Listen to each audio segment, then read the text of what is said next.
All right, here we are. SandDAO podcast number 30. This one is a big one. This is one that I have been waiting for a while.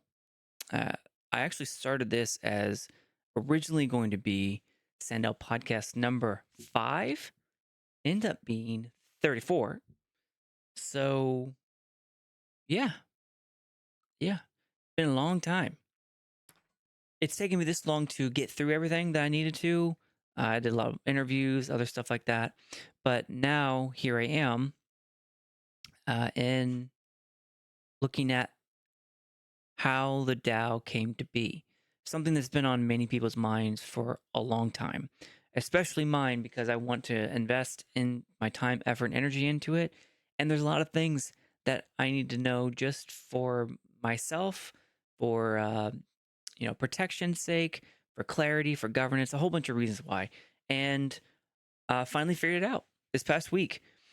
There were some things that happened that kind of spawned all this to occur, and we'll get into that, especially for my ApeCoin DAO people.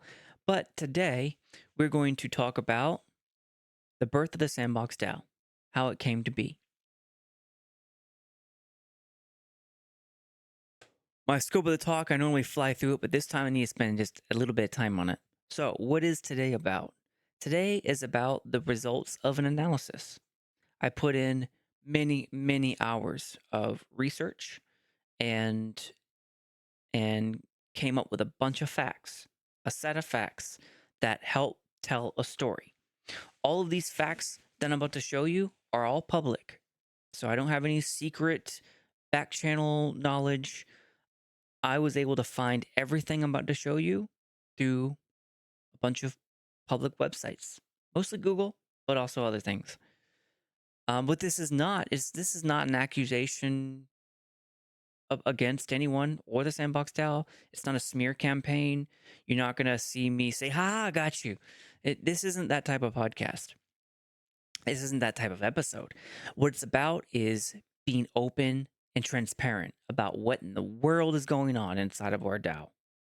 That's what this is. This is a need for transparency for a lot of people, for business interests. And when I get into another podcast later on down the road about the business of publishing within the Sandbox DAO or within the Sandbox game, you'll see there are a lot of business interests. Some people had to exit recently because those business interests collided with regulatory things. There's a lot of variables at play because of what the Sandbox DAO is involved in, the Sandbox is involved in, all of its connections, all of its businesses, all of its ecosystem, right? That's what we're talking about, the ecosystem. Hey, Sebga, this is a good one, man. I've been waiting for this episode for a long time because it finally reveals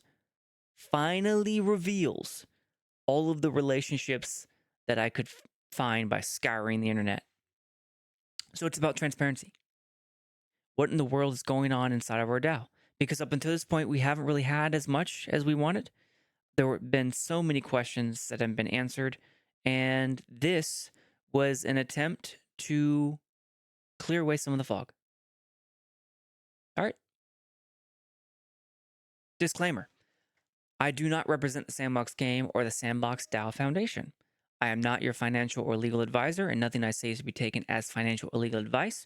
When I say the word SIP, I mean Sandbox Improvement Proposal. When I say the word DAO, I mean Decentralized Autonomous Organization. Yes, me too, man. I've been waiting for this for a long time, too. And when I say SandFam, I mean anyone in the Sandbox community who participates in the people, product, and purpose of the Sandbox ecosystem. What do I mean by Sandbox ecosystem? I'm glad you asked. This is my newest slide that I will include now in everything because of its importance to the DAO and to the podcast. I did this back in SandDAO 31, an introduction to the Sandbox ecosystem. I'm talking about the people, the products, the purpose. So that's all, the gamers, the makers, the artists, the owners, the holders, the delegates, the participants, the team, and the product, client, editor, maker, market, the DAO, and then the purpose, the stated purpose in the white paper, and all the things that the owners have said up until this point. Sebastian, Arthur, yeah. All of that weaves together, combines into an ecosystem. That ecosystem has been in operations and flourishing since 2018. So the scoreboard, there are no SIP drafts in the forums, and there are no SIPs that are open for voting. Currently, the DAO team is working hard on approving the delegation system and approving delegates that have applied, of which there are dozens and dozens. It seems like over 50, I think. I'm not sure. Don't have an exact number. But up until this point, we have 9 SIPs that have been approved, 56%. 6 SIPs that have not been approved, 37%. And 1 SIP has been withdrawn. We have spent 15% of our 15.5 million SAN budget. And here's the spread of SIPs. SIPs 1 through 7 were all approved. 8, 9, 10 did not pass because of quorum. 11, 12 did pass. And 13, 14, 15 did not pass because of quorum.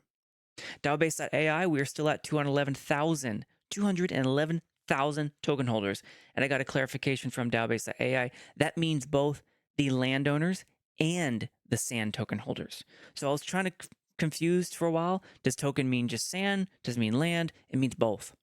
Their aggregator, their crawler system incorporates both into 2,213 voters across 13 proposals. Actually, that should say 15 proposals who have casted almost 10,000 votes. Really good information to know. Introductions. Who am I? I am Lanzer. I am a avatar holder, experienced publisher. I'm president of MetaWorlds, which is published Floor Droppers and why do I always forget the second one?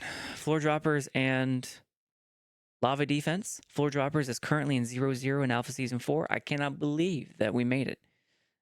Just cannot believe it. And I have particular to this episode here, I have a background in contract writing and negotiations. I'm currently a program manager of many products and projects. And I am a serial entrepreneur. So a lot of that has kind of melded together into a background of business, community. I've been a community organizer before, a gamer, and leadership and governance. Currently working on completing the DAO expert certificate by Blockchain Council. It's big. It's a lot. So kind of working on that on the side. But that's me, president of MetaWorlds, experienced publisher, mainly business background, contract writing background, that sort of thing. That is important because the analysis. So as I said in the beginning, this whole episode is based on an analysis that produced facts that are publicly available. It is not a smear accusation campaign. It's to make transparent all the stuff that's happening in the Sandbox DAO. This analysis is based on many different sources of information. YouTube videos, interviews, Google searches of reading of government law and business regulations and registries, looking at various company relationship mapping databases. There's many, of which the main one was Dun & Bradstreet, so D&B. Looking at different company websites and just reading about us or reading their summaries. LinkedIn, so looking up profiles of the founders and reading their company history. And then reading of the Sandbox Foundation Memo of our Association, Articles of Association, and the Sandbox DAO Constitution. That is how 90% of what you're about to see comes from. The rest of it is incidental stuff I found on the web elsewhere, different websites, that sort of thing. So let's work out a timeline, a basic timeline of where our episode is captured between. 2012, Sandbox starts as a 2D mobile game. Fast forward to 2018, Sandbox transforms into a 3D metaverse blockchain game. So no longer 2D, no longer mobile, now 3D on the computer, and it's blockchain enabled. September of 2020, the Sandbox issues a white paper. and it lists the intent to start a DAO. Early 2022, the DAO planning starts about. Although I think it really starts in August. I'm sorry, excuse me, May of 2023. It definitely started by that point. And then fast forward to November of 2023, the Sandbox Foundation is created as a legal entity to represent the DAO within the jurisdiction of the Cayman Islands. Grand Cayman Islands is its full name. And then May of 2024, the Sandbox DAO is officially announced and SIP voting begins. So here are some links I wanted to show you. In 2012, the Sandbox starts as a 2D mobile game. A lot of visual aids to help tell the story. So 2012. Hi everybody, I'm Arthur Madrid. I'm the APE founder of Pixel. We began doing a mobile game called the Sandbox in 2012. So there we go. Mobile game in the Sandbox in 2012. 2018. So what's next for us? We have been working on a Sandbox 3D version, and we begin to think about the blockchain. So there you go. This is, again, same conference 6 years ago in 2018, right as the Sandbox was transitioning into its blockchain form that it is today. All right, September 2020, the Sandbox releases a white paper. It looks like this. And the DAO is in the first paragraph. It talks about the DAO. Sand holders will be also to participate in the governance of the platform via a decentralized autonomous organization, a DAO. So right off the bat, they're talking about it. And then in November 2023, the Sandbox Foundation is created as a legal entity. So you can see the seal up there in the top right and the registered office. We'll get into all that later on and all the stuff that's required to become a legal entity. And then May 2024, DAO is announced via Medium article. And this was the article. Okay, so that's our timeline. That's what we're going to be working in between. So this is what I sent out to everyone. Kind of teased it a little bit and had a little bit of fun. I was just so excited that I was able to piece together all the relationships, and I just couldn't help myself. So this right here is the DAO relationship map that I formulated together. When you see a solid line, it means a direct relationship, as in a direct report, it has authority over, that sort of thing. If you see a dotted line, it means there's an association, maybe like a working agreement or something's going on there. Sometimes I know what's going on, sometimes I don't know what's going on, but it's not like a formal relationship where one party reports to the other. Okay? So this is what we know. This is what we knew and what most of SandFam knew going into it, right? We knew about the Sandbox company right here. We knew about the Sandbox DAO Foundation. All right, we knew there was something going on here, not exactly sure what. We know that there was a DAO admin team because they call themselves a DAO admin team. Not exactly sure what entities were at play, except Cyril as the DAO administrator and Seb as the company owner or one of the company founders in the company. Then we knew about the SIPs that started all off. There's a special counsel. There's an advisory board. Most people probably, or some people at least, knew Yat was on that board, is on the special counsel board for the Sandbox DAO. We're familiar with the ecosystem and that there's land and there's sand, that there's Discord that we talk on, there's the website and the snapshot that we vote on. All right, so there's some things that we knew going into it, but there is so much more to learn about. And that's what today's episode is about, is unpacking that. It took me so many hours of Googling and sifting through data, piecing stuff together. I have a research document that is approaching 100 pages at this point. That's how much time and effort went into this thing. So without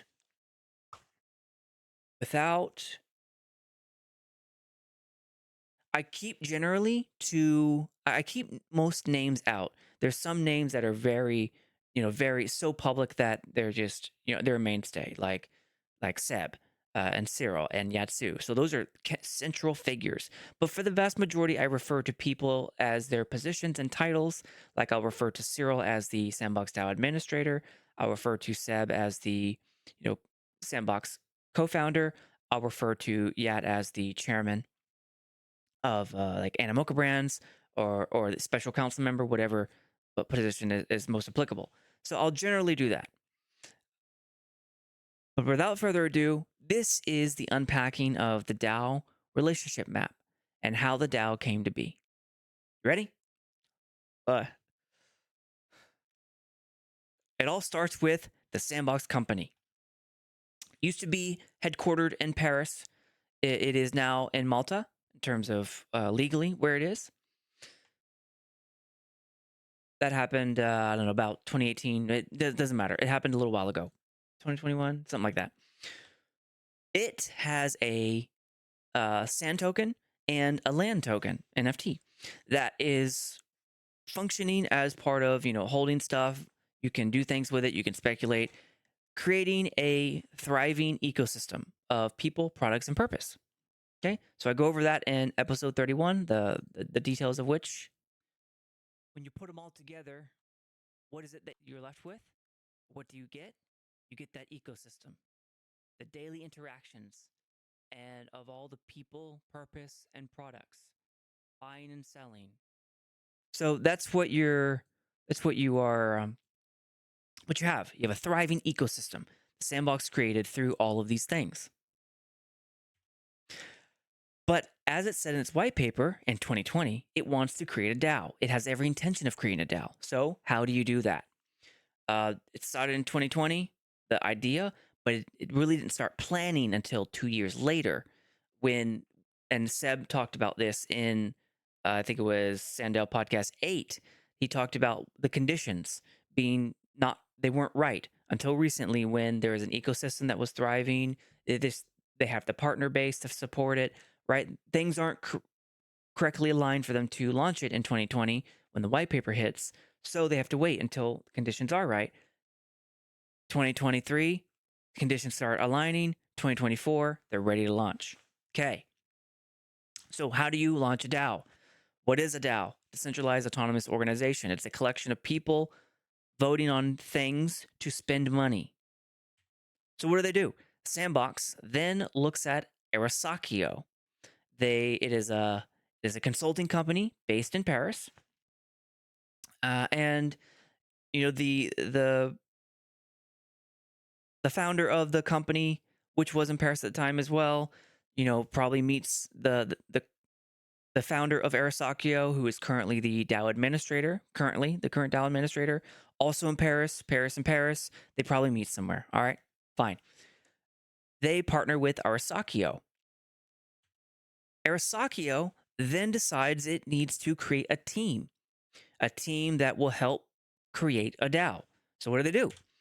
They link up with Fleet Collective. It too, I found connections in Paris, but they seem mostly worldwide. Also, they seem like they're owned by another company. I could not find much about anything on Fleet Collective when it came to their business registration. They're like a ghost. But I did find some, I think, associations with another company headquartered in Paris. They kind of have the same terminology. The only reason that they're blacked out right now is because I couldn't link specifically the founders of Fleet Collective and this other company. I couldn't find that smoking gun that would really link them. So I don't feel comfortable putting their name here because I could be wrong. And but it's really, really close together. I'm pretty sure it's that company. Anyways, doesn't really matter for what we're talking about. In any case, Arasakio hires people from Fleet Collective as Web3 specialists, project managers, that sort of thing, to help staff the admin team. Who else does Arasakio tap? Oh, right. So X mark means, I'm not gonna include them in our little thing here. Who else do they tap? They tap the Carton Group, based out of the Cayman Islands. That's a number. Number one, the Carton Group, based out of the Cayman Islands. If Carton Group sounds familiar to you, and some of your if that sounds familiar to you, you would be correct. The Carton Group was also related to another Web3 DAO project, very well known, the ApeCoin DAO. That's right. The Carton Group, which is now part of the DAO Admin Team for the Sandbox, was one of the main entities that wrote AIP 1 in March 2022, that stood up the APE Foundation in the Cayman Islands, and which created a special counsel, created the tech stack that everyone knows, which is Discourse, the website, and Snapshot. Does that look familiar? It should, because that's the same tech stack that the Sandbox DAO has. Anyways, so that creates the tech stack. Up until AIP 183 in December 2022, so like 8 months later, when the renewal contract for Carton Group is not renewed, and then that the Carton Group is replaced, goes through a lengthy request for proposal process. The ApeCoin DAO goes into this emergency set of meetings. They call it Work Group Zero. Anyways, that was a rabbit hole in and of itself. And one of the things that I promised that I would answer, or not promised, but one of the things that I ended up figuring out for the ApeCoin DAO that that is really good for them to know. So I teased in the tweet who is running the ApeCoin DAO through researching the incidentals of researching the Sandbox DAO Foundation, led me through the Carton Group, led me through the ApeCoin Foundation to try and trace some steps and people and all sorts of things. Anyways, I think I figured out who's running the ApeCoin DAO and who's running the Ape Foundation. More on that later. So let's go back to the Sandbox DAO. Arasakio wants to stand up a DAO. How do you do that? What is a DAO? I'm going to be covering that in a later episode because this used to all be one big thing. It was going to be going through the relationship, how we got to today, and then an assessment of the Constitution and a reading of everything to dissect it and that sort of stuff and the bylaws. But it ended up being so big that they need to be 2 separate episodes. So I'll go on that in a later episode. But who does Arasakio tap to help stand up the DAO? The Maples Group in the Cayman Islands. Number 2. I guess by now it's number 3 because ApeCoin DAO Foundation. But because this is a Sandbox episode, we're just going to stick with reference number 2. The Maples Group, headquartered out of the Cayman Islands, the Grand Cayman Islands. So the Maples Group then taps a law firm, Travers Thorpe Alberga, also in the Cayman Islands, who then, oh gosh, that was a little bit different. I had to fix things, but then, okay. So then what do the two of them do? They create the Sandbox DAO Foundation, headquartered out of the Cayman Islands. So this is the creation of the DAO, right there, the legal entity referenced in the timeline earlier. That is the Sandbox Foundation is created as a legal entity to rep the DAO in the Cayman Islands. So there we are. We have arrived at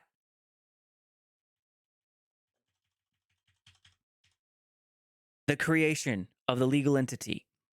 It was created by Travers Thorpe Alberga and the Maples Group. And the way I found that out was reading the document. You can see the names, who the authorized signatures were. And that kind of helps pinpoint who did what and where. But it doesn't just end there, right? So the Sandbox DAO Foundation then gives rise to the founder, the director, the secretary, the supervisor, and the officers that staff the Sandbox DAO Foundation, the legal entity in the Cayman Islands. All of which is going to be that second episode that I took out of this one, which is a dissecting of what does the founder role do? What does the director do? The secretary, the supervisor, officers? Why am I seeing these names? Why is it important that it's structured this way in the Cayman Islands by these entities, right? So next episode will be a review of the Constitution, the articles, and everyone who's involved. Okay. But in terms of process and what happened, the founder, all these positions of the foundation are created but because of this entity that's been formed called a foundation company. There's an interesting connection about how that happens. Spoiler alert: foundation is actually a not just a noun. The Sandbox DAO Foundation. It is also an adjective. It is a type of corporation, and I'll get all into that in the future episode. So, what does Travers Torbalberger do? They create a subsidiary. No, a separate legal entity called International Corp Services Limited, and you can find them on Dun and Bradstreet. But the connection there is that the key principle of ICSL, as it's doing business as International Corporation Service Limited (ICSL), the key principle for ICSL is also the one of the managing partners at Travers Thorpe Alberga. So connection made. They then, let's see. Then the second one is in the articles of the association. You'll see that there they are on the front page. The registered office, International Corporation Services Limited, the registered office of the Sandbox Foundation. Okay, cool. So that's link number one. And then link number two is the memorandum of association, same thing, same registered office. Okay, cool. Keeping it going, ICSL. So we pretty much established ICSL, the registered office, is doing business as the Travers Thorpe Alberga Group. They're associated. But then there's a step further, which is then an entity called the International Protector and Advisors Limited, IPNA. They get involved. So that's a new entity also in the Cayman Islands. We got 1, 2, 3, 4, 5, 5, right? Also in the Cayman Islands. And I actually don't know how they're connected. I know that they are the entity that SIP number 2 calls out as being a the entity that is staffing the founders. Hold on, let me pull it up. In SIP number 2,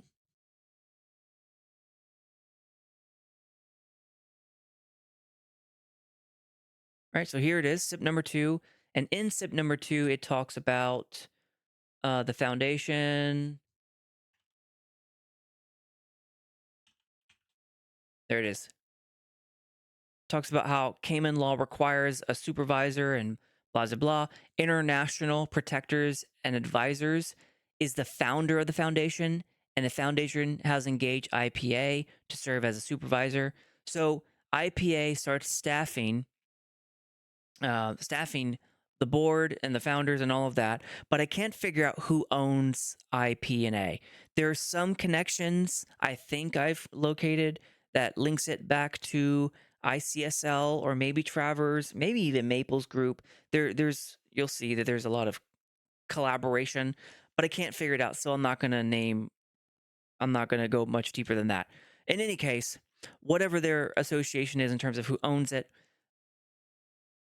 they are the people who start staffing the founder, the director, secretary, supervisor, and officer positions that's required in the foundation corporation, legal entity that's been stood up for the DAO. Okay, so that right there is the legal process for how the DAO, Sandbox DAO Foundation came to be in the Cayman Islands. All right. So, what is Arsakio going to do next? At this point, let's just hide the second window. Okay, cool. So what is Arsakio going to do next? Well, they're going to create a tech stack. And that tech stack looks a lot like the ApeCoin DAO Foundation tech stack. Probably not surprising because the DAO administrator has said in previous AMAs that they took a lot of lessons learned from different DAOs, of which ApeCoin DAO was a inspiration. So not surprising that they're using Discourse and a website and Snapshot. So they create a tech stack. And then what do you do once you have a tech stack? He starts bringing in, building out the DAO more. So he brings in people on as special council members and advisory board members. While in the tech stack, linking it to the voting process. So they then technically link that for the token holders of the Sand token and the NFT, the land. So one sand equals one voting power and one land equals 4,500 voting power. I'm going to cover that more in an episode linking the ecosystem to the DAO and its voting process and all that. So it'll be a separate one from the inspection and the review of the Constitution. This one's going to be more centered on ecosystem and how the DAO functions. Okay. So there we are. So I'm not gonna worry about that. Right now, all we need to worry about is there's a tech stack, and that tech stack is linked to the NFT tokens and the Sand token, and that makes the world go round for the DAO end user where we actually touch. Okay. All right. So here we are. We have an admin team. We have a legal entity. We have a leadership board, special counsel and advisory board. We have a tech stack that links to the ecosystem. What now is the DAO admin team to do to make the DAO go, to turn on the engine? Well, you bring about the SIPs 1 through 3. The SIPs DAO 1 through 3 were the DAO budget, the DAO Foundation, and the Sandbox DAO ecosystem. Actually, let's look. So SIP number 1 was introducing the Sandbox DAO. Oh, can't see that. Introducing the Sandbox DAO. SIP number 2 was the Sandbox Foundation, and SIP number 3 was the initial budget for the DAO. Okay, so you can start to see kind of how it's all starting to come together.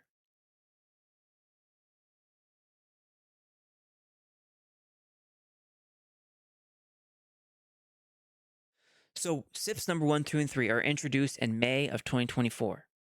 Right? So that was the launching of the DAO as we saw it. But actually, the DAO had been launched a lot sooner. It had been worked on. So when you heard in the AMAs, some early AMAs, the DAO administrator and the Sandbox founder, Sabin Cyril, they mentioned a number of times that they had been working on the DAO. They had been putting on a lot of effort. This is what that effort was. The piecing together of all the entities and the groups, the DAO Foundation, the tech stack, the board members, the staffing of the admin team, all of these things coming together, right? Until finally you can present it to the community for vote, SIPs 1, 2, and 3. We already talked about SIPs 1, 2, and 3 very early on in the Sandbox DAO, or I'm sorry, the SandDAO podcast. We talk about it. And they launch it through a Medium article and a bunch of AMAs. So that's how you connect it to the ecosystem. You put up the SIPs over here in Snapshot, and then you launch it through an article to introduce it to the ecosystem so that everyone knows what to do, where to go, how to do something with it. Okay? And we covered that over here in episode number 1. It all started May 28th. It actually started a long time ago because the white paper. So this was my very first episode, right? First episode 4 months ago on June 17th. And even then, we had known that through the AMAs that they had been working on it behind the scenes without the community knowing about it for many months before. And the original vision of Seb was that the DAO would eventually be introduced, but it really hadn't emerged in any sort of significant way until May 28th. Was that 2 weeks ago? There we go. So what was then 2 weeks ago, I did my first podcast episode 2 weeks later when it was announced. And that's what started us down this train to where we are now, SandDAO podcast episode 34. 34 for all my Spanish speakers. So that was episode 1. Um, so yeah. So yeah, you have now an admin team, a legal entity, a tech stack, connection to the ecosystem. It's been announced, and now you have the SIPs that are ready to vote, and people start voting. And this is where I'd like to take a pause. So this right here, this little section here that you're seeing, I like to call this my triangle of confusion, because it's still very unclear the relationships and how everything works between the foundation and the council and the admin team. That the SIPs kind of brought into being what they had done, but it's still very unclear like how all the relationships work together. I might have to do an update podcast in the future, but for now, my triangle of confusion is still how the founders and the directors interact with the special counsel and the advisory board members. I've reached out to every special council member at this point, all of them, and I've only been able to secure an interview with Seb, just the one. So the other four, the other four special council members, I've been unable to interview them so far. Some of them haven't been able to get back to me. Some of them have declined to interview. So, Bobby, if you're watching, I hope that you can come to rescue on that, whether by putting in a good word or just having them on your podcast. Either or, please, we'd love to know what the special counsel does. We know what the advisory board does because I've interviewed Mia Bao and Dr. Loretta Chen, and I feel like I've reached out to other advisory board members, but I haven't been able to secure an interview with them either. But for the two that I did interview, it was pretty clear they don't meet together on a regular basis. They meet as needed. And then Cyril clarified, the DAO administrator clarified in a forum response earlier today and yesterday that he kind of does some informal one-on-one meets with the special counsel, doesn't meet with the advisory board as much as he'd like to, although in the future maybe that will change. And not really sure how the advisory board worked with the special counsel, except that it doesn't really.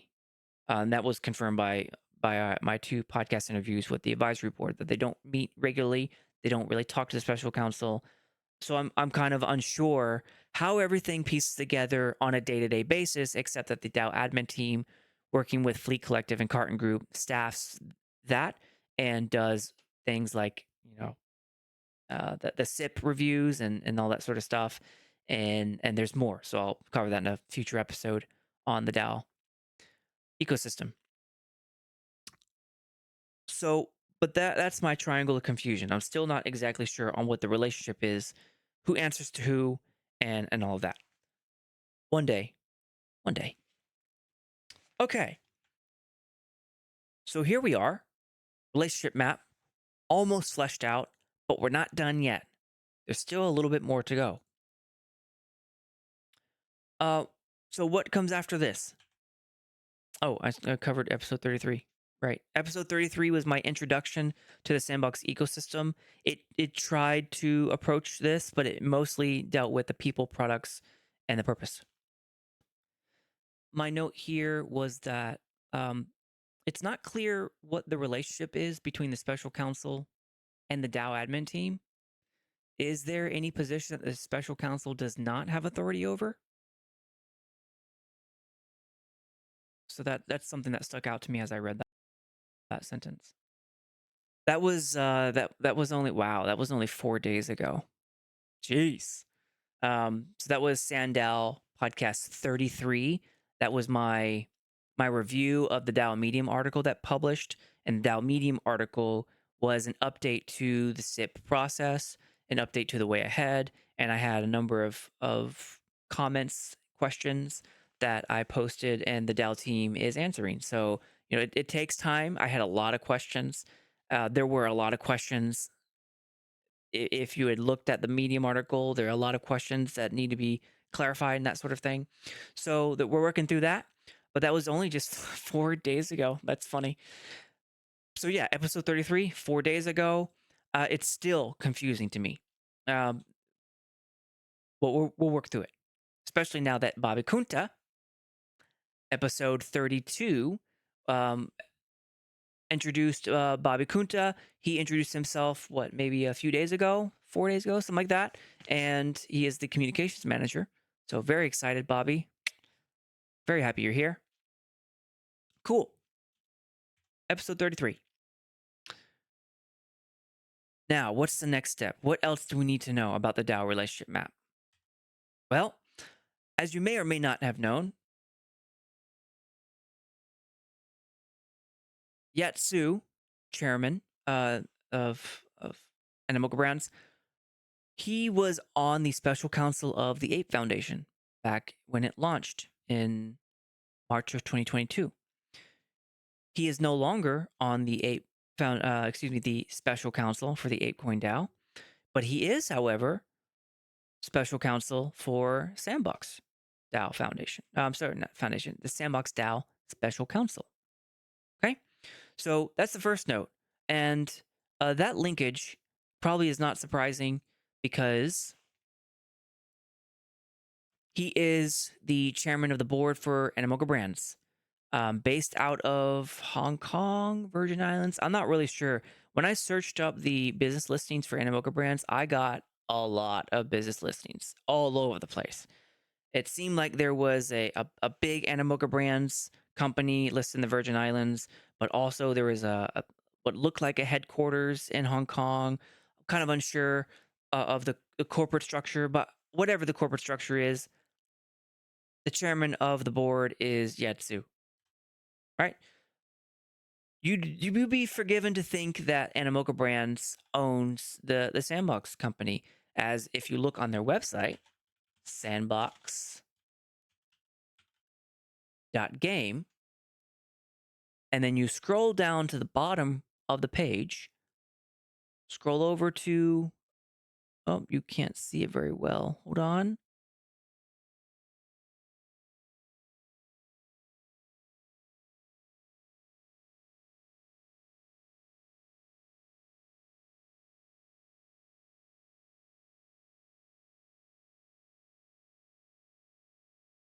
There we go.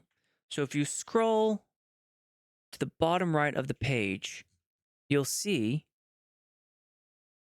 subsidiary of Animoca Brands. So you would be forgiven if you thought that Animoca Brands owns the Sandbox. However, that's not exactly true. Animoca Brands does kind of, through extension, does own the Sandbox company, but legally speaking, the Animoca Brands owns Bacasable Global Limited. Bacasable, I thought was Spanish. Actually, turns out Bacasable is, oops, Bacasable is French, pronounced Bac à sable. Bac à sable. Bacasable, and it means, in French, sandbox, sandpit. Go figure. So, the Animoca Brands owns Bacasable. Yeah, thank you, Sepka. It says in the chat, it means sandbox. Bacasable Global Limited is registered in Malta, which is in like south of Italy in the Mediterranean, and we know that they're connected to Animoca Brands because in the first sentence of the recent announcement where Sandbox announced 20 million funded by, actually it works a lot better if I do it this way.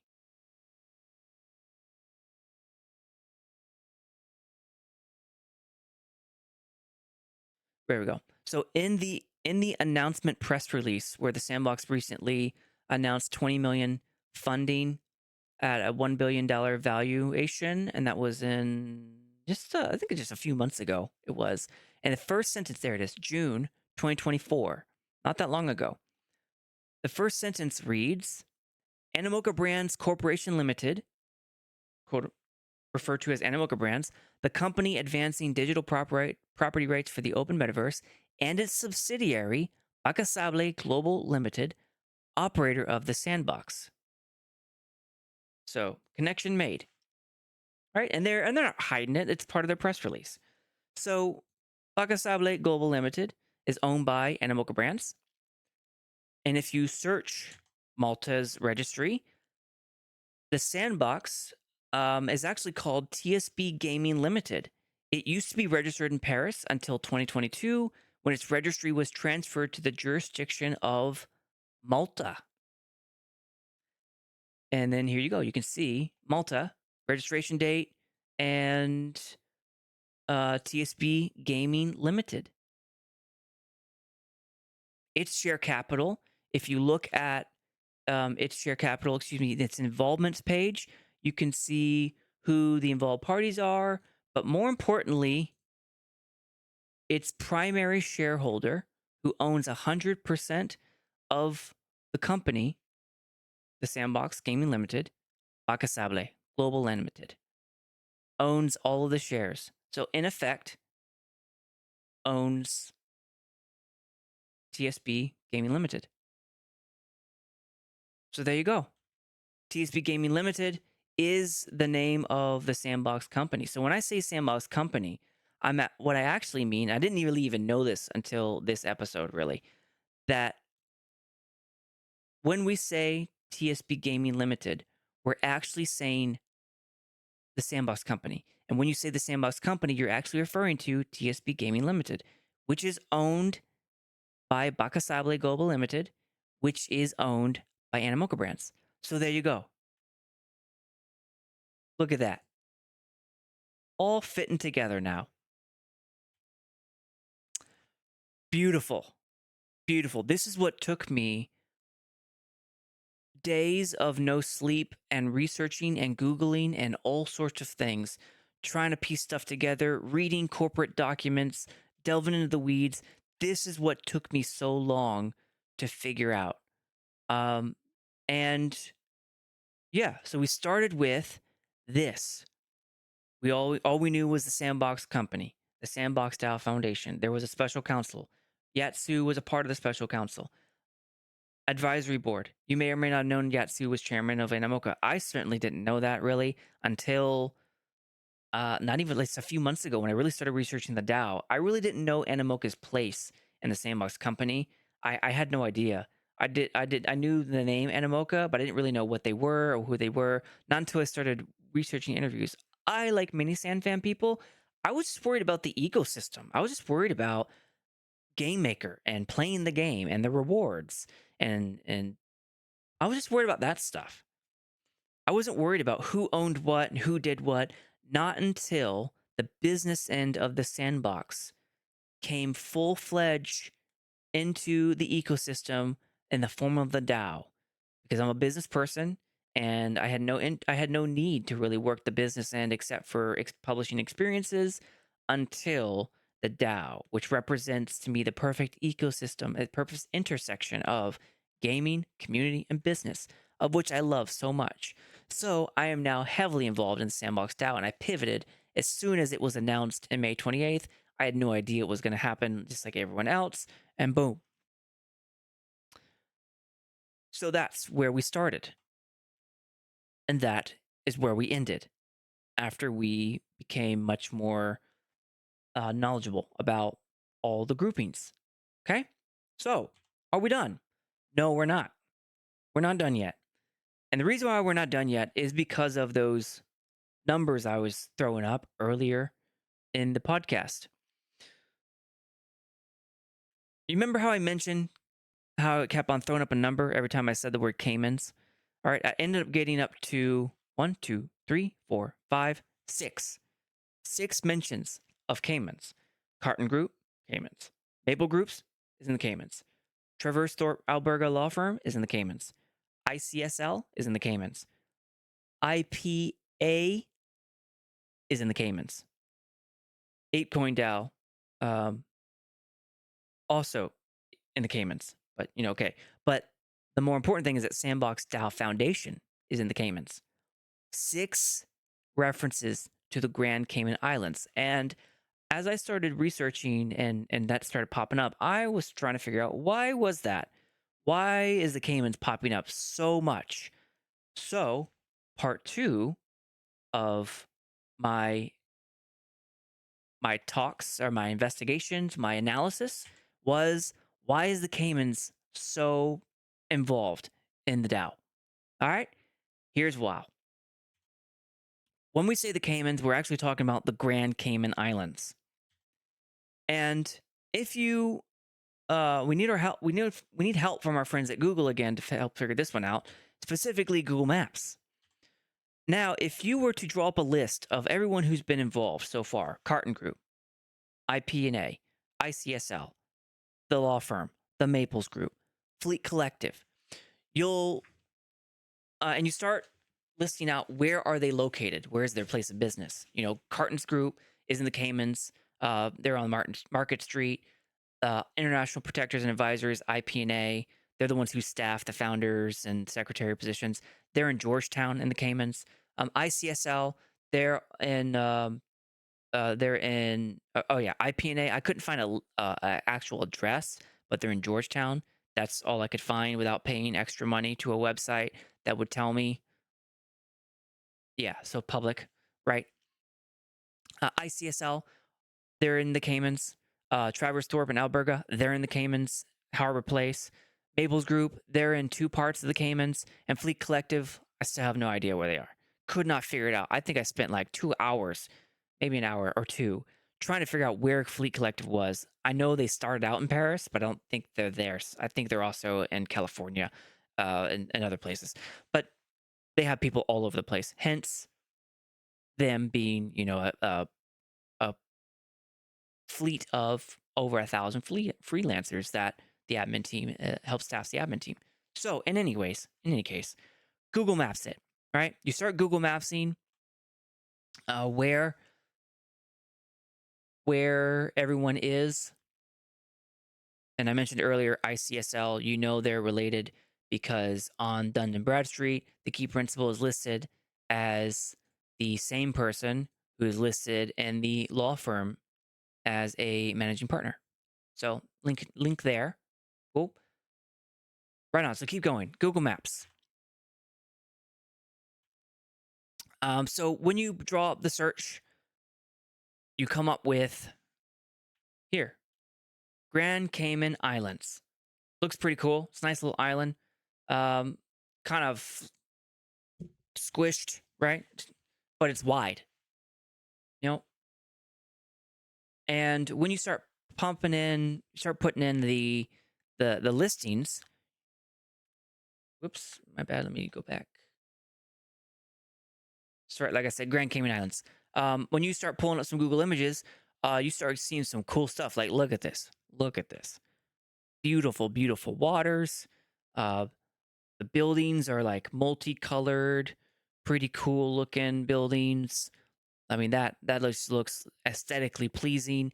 And then if you go up a little bit, you'll see the suburbs and the residential area, and it doesn't look all that crowded. Nice little architecture framework building, a little bit of downtown going on over here with, looks like residential apartments and office buildings and stuff, right? Okay. Looks pretty cool.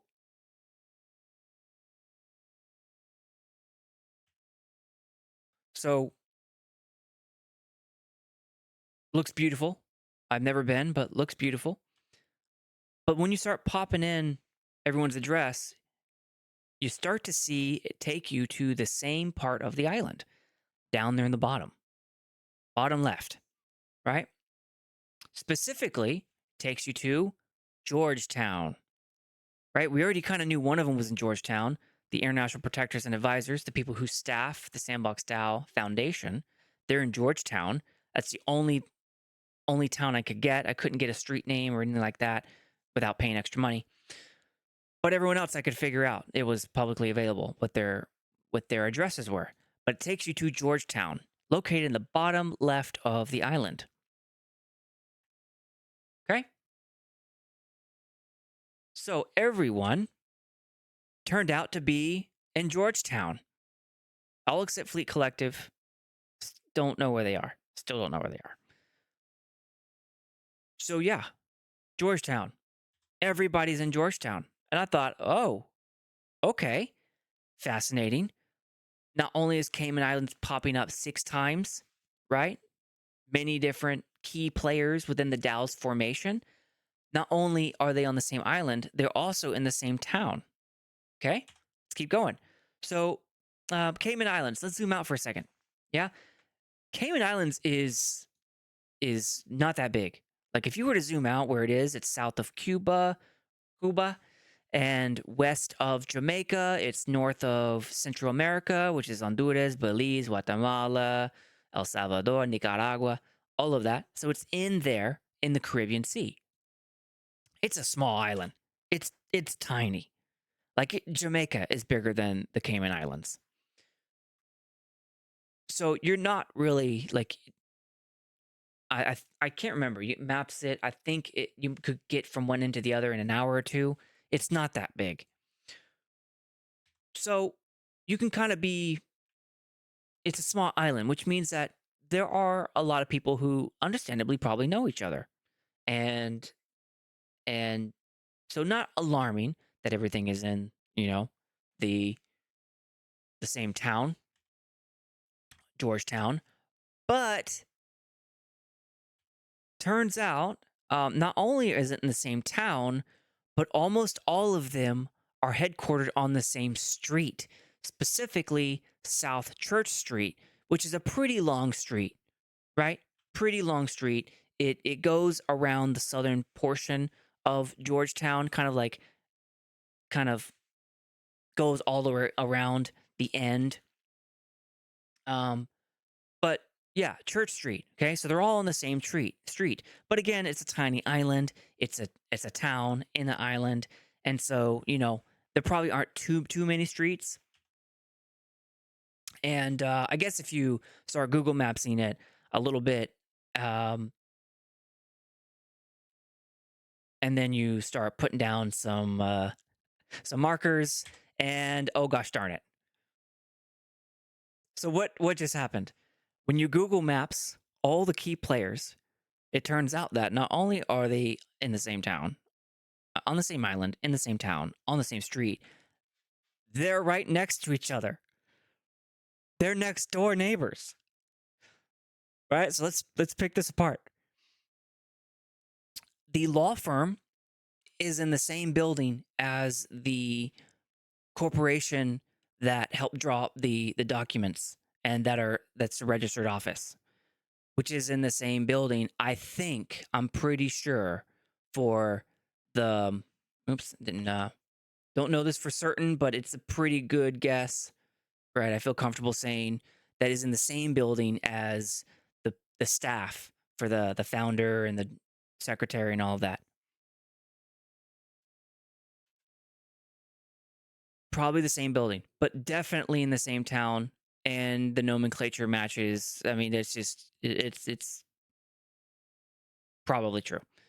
All right, so same building, which is Harbor Place. Harbor Place is a building, and that is that big blue one. Remember how in the beginning they had that big, beautiful picture, right? Little did we know we were staring at most of the DAO's foundation right there. Right there. Okay, and then the photo credit. I found this picture. I went to the law firm and I saw it there. When I was trying to Google some good pictures, this was just too beautiful to pass up. So, yeah, little Easter egg. But the law firm and the secretary's registered office is in the same building, and it's likely in the same building as the rest of the staff for the foundation, the director, the secretary, and the founder, and all that. But also, it is 2 buildings over. Now, this one is a little bit confusing because Google Maps says that this middle building is Maples Group, but if you do a little bit of street view, it actually turns out this one right here is the front end of of the Oogland House, which is the official registration of the Maples Group. And again, the Maples Group was the one who hired or tapped the law firm to drop all the documents for the foundation. Okay? Now, their second place of business, the Boundary Hall, is only a 3-minute drive from Oogland House. Okay? Which is also only an 8-minute drive from the Carton Group. Again, the Carton Group is part of the admin team. So there you go. The Grand Cayman Islands popping up so much in the Sandbox DAO Foundation. Most of the entities live right next to each other. I say live, work, are headquartered right next to each other. Okay, so revelation. Okay, I want to take a step and say that Cyril did answer quite a number of questions that I posted. So that helped out tremendously. Thank you so much. And reminded me of some things about SIPs 2 and 3, which played a part, all of which I'm mostly going to cover in the next episode when it comes to the DAO Constitution, Articles of Incorporation, and so on and so forth. So, but back to Grand Cayman Islands. Let's get the elephant out into the room. All right, we're Web3 people. If you've been around crypto people for a long time, you know we're all about things like undisclosed payments and the Illuminati and the secret cabal and the tapestry and all sorts of stuff that is weaving into this people pulling the strings. Yeah. So if you looked at this situation, you'd be forgiven if you thought there's some weird, funky, suspicious things are going on. But on the balance of things, when I sat down and I started listing out, what was the balance of judging whether or not a conspiracy is afoot here?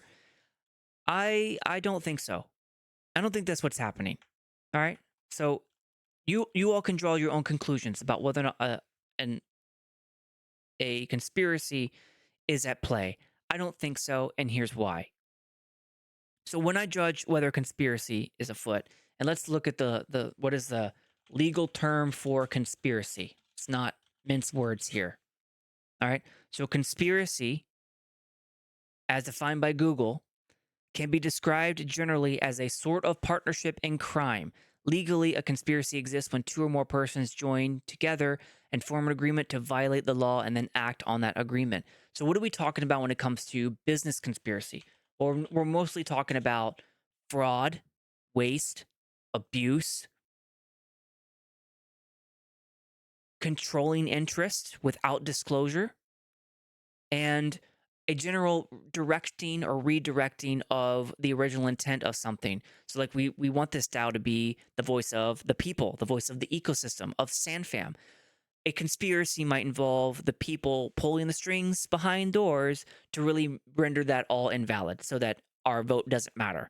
So that if we do vote, then it doesn't really make a difference because the people who control the entity, the legality of it, can then just decide what they want and they have the authority to go do it and use the DAO funds and all of our money as payment. All right, so that's what I'm talking about. When I say judging of conspiracy, I'm talking about the more interesting version of how does that affect what we're doing in the DAO? Do we really matter? Yeah?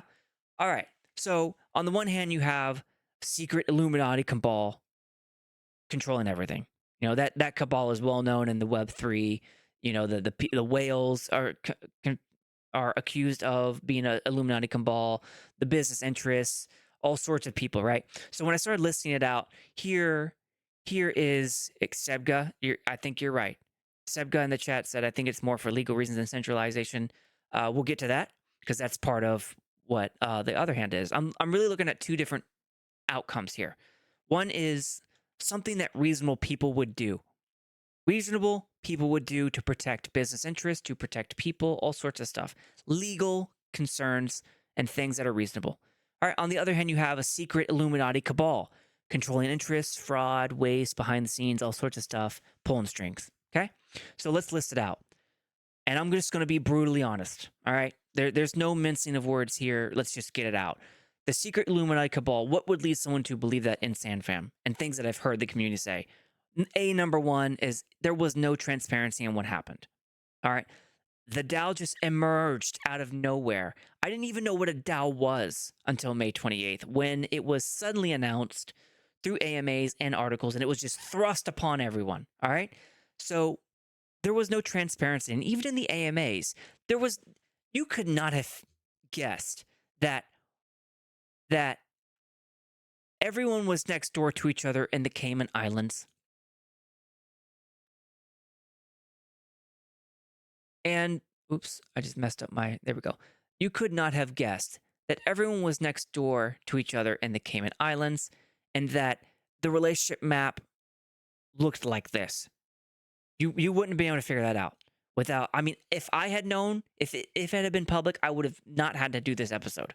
But I had to do this episode because the biggest complaint of the community thus far is there was very little transparency on how all this came about. For whatever reasons, that's what happened. Okay? The second thing is just as important as the first one, and arguably, I hear more complaints and more people angry about this one than the first one, is that there was an excessive urgency to vote and rush everything into existence. All right, here's what I mean. The DAO was announced May 28th. The same day, 5 SIPs were thrust on the community to vote. All right, we talked about that a little bit earlier in a different podcast, but we can remind everyone here, back in the scoreboard, right? 5 SIPs, right? 5 SIPs were thrust on the community at the same time. All right, so we can look at the DAO, the roadmap to the DAO. That's probably an easier one to do. Here we go. The road to the DAO. I show this every once in a while. I keep it up to date because of how important it is to just keep my bearings in all of this. All right, so the DAO was announced May 28th. Can you stop, please? Right? It was announced via Medium article.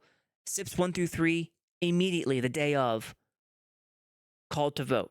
So 14-day period for SIPs 1, 2, and 3 to be voted on. And then it was either accepted or rejected, right? Okay, SIPs 4 and 5 came out on June 12th. So that was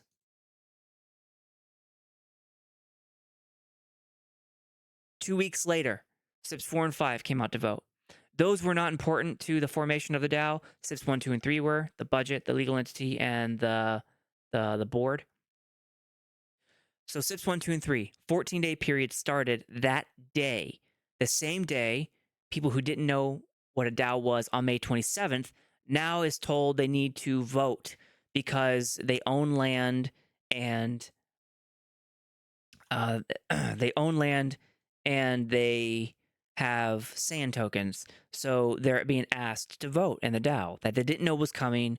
And now SIPs 1, 2, and 3, multiple pages worth of documents. Oh, by the way, there's about 20, 30 pages worth of legal documents to read to figure out what in the world is going on.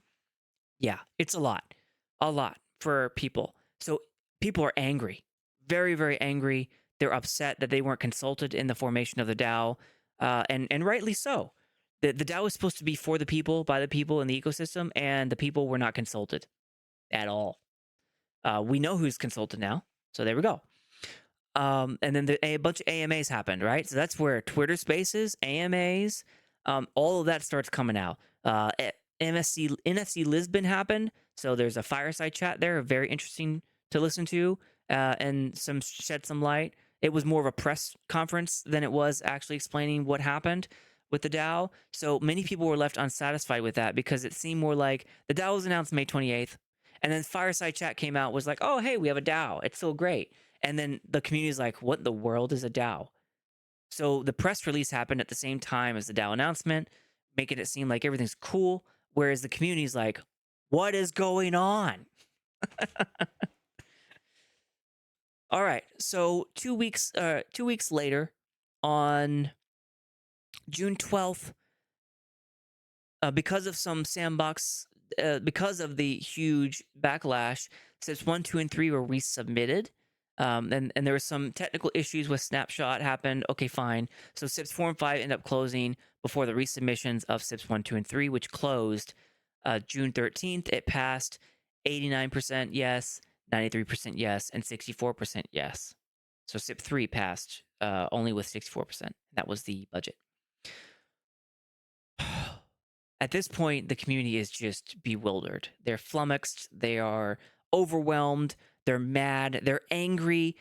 If you read the tweets and the discourse, it is brutal. It is so brutal. People don't know who Cyril is because he just came out of the woodwork as the DAO administrator. People know who Seb is, but we mostly don't know who the Sandbox DAO admin, Sandbox DAO special counsel is, except for some high profile names like Shannon Snow, who is World of Women, and and Yatsu, who's chairman of Animoca Brands. But we don't know who Frederic Montagnot is.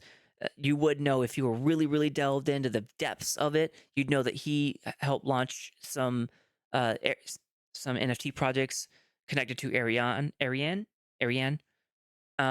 And so you might know Shannon Snow because of World of Women. But you wouldn't know. Most of you wouldn't know the rest of the advisory board, some of which are deeply involved as studios. But as a regular gamer, you don't know most of these people. So confusion and anger all over the place, right? At the urgency, a 2-week period.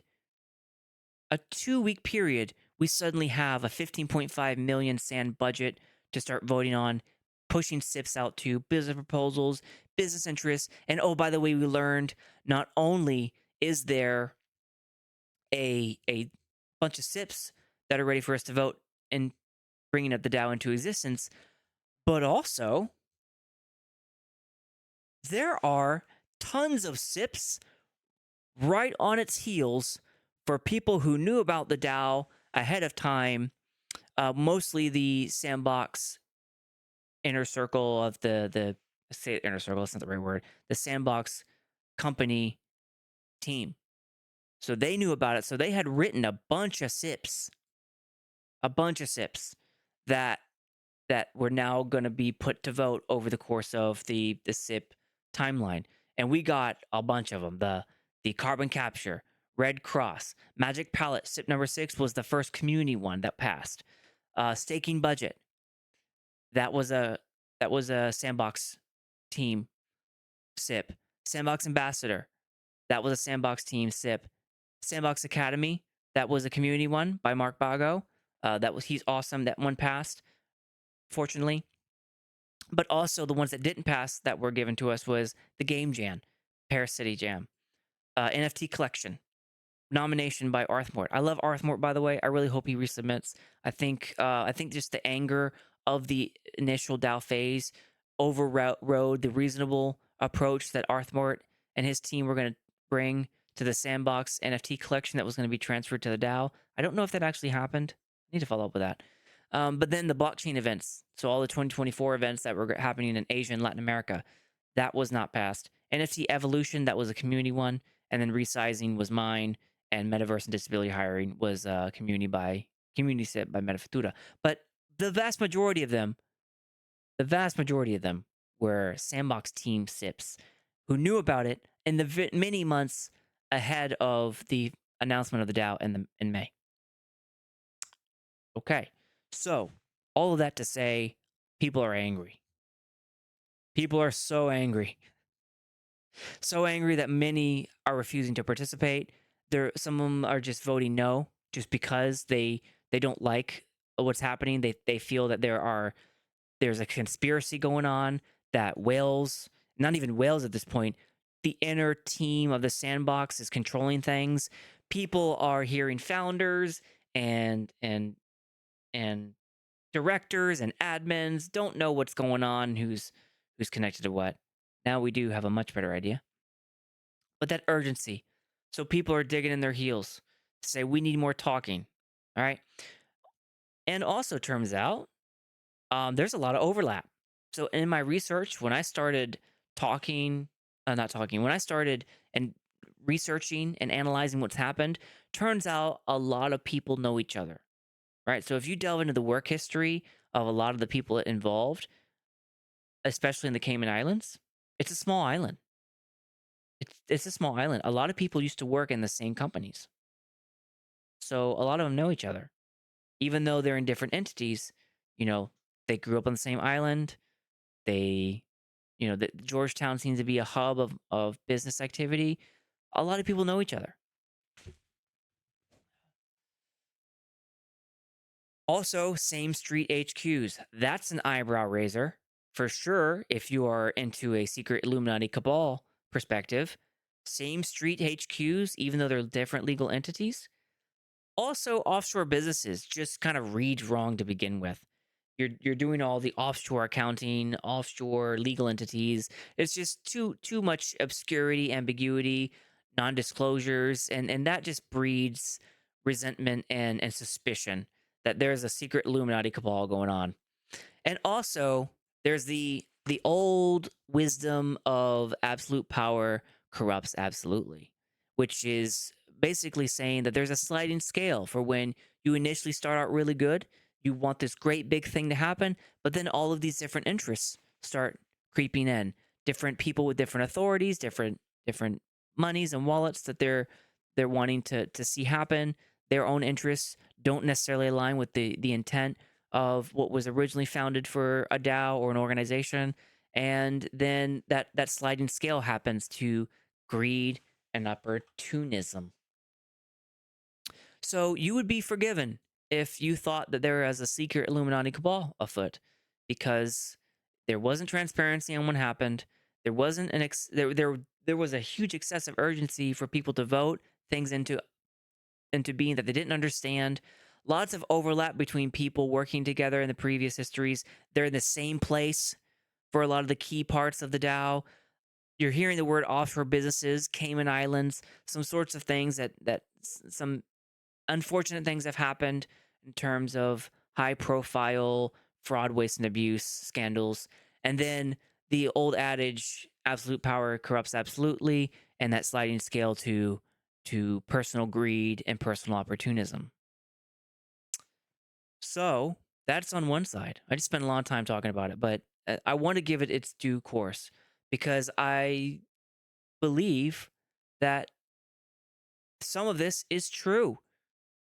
There wasn't transparency. There wasn't excessive urgency. They are on the same street, quite literally. They are offshore businesses when it comes to the Sandbox Limited and all of the other corporations at play. Right? There are offshore businesses. And the only one that I won't ascribe intent to is the sliding scale to greed and opportunism. While that is generally a rule in history, I won't attribute that to the people involved. They're people just like us.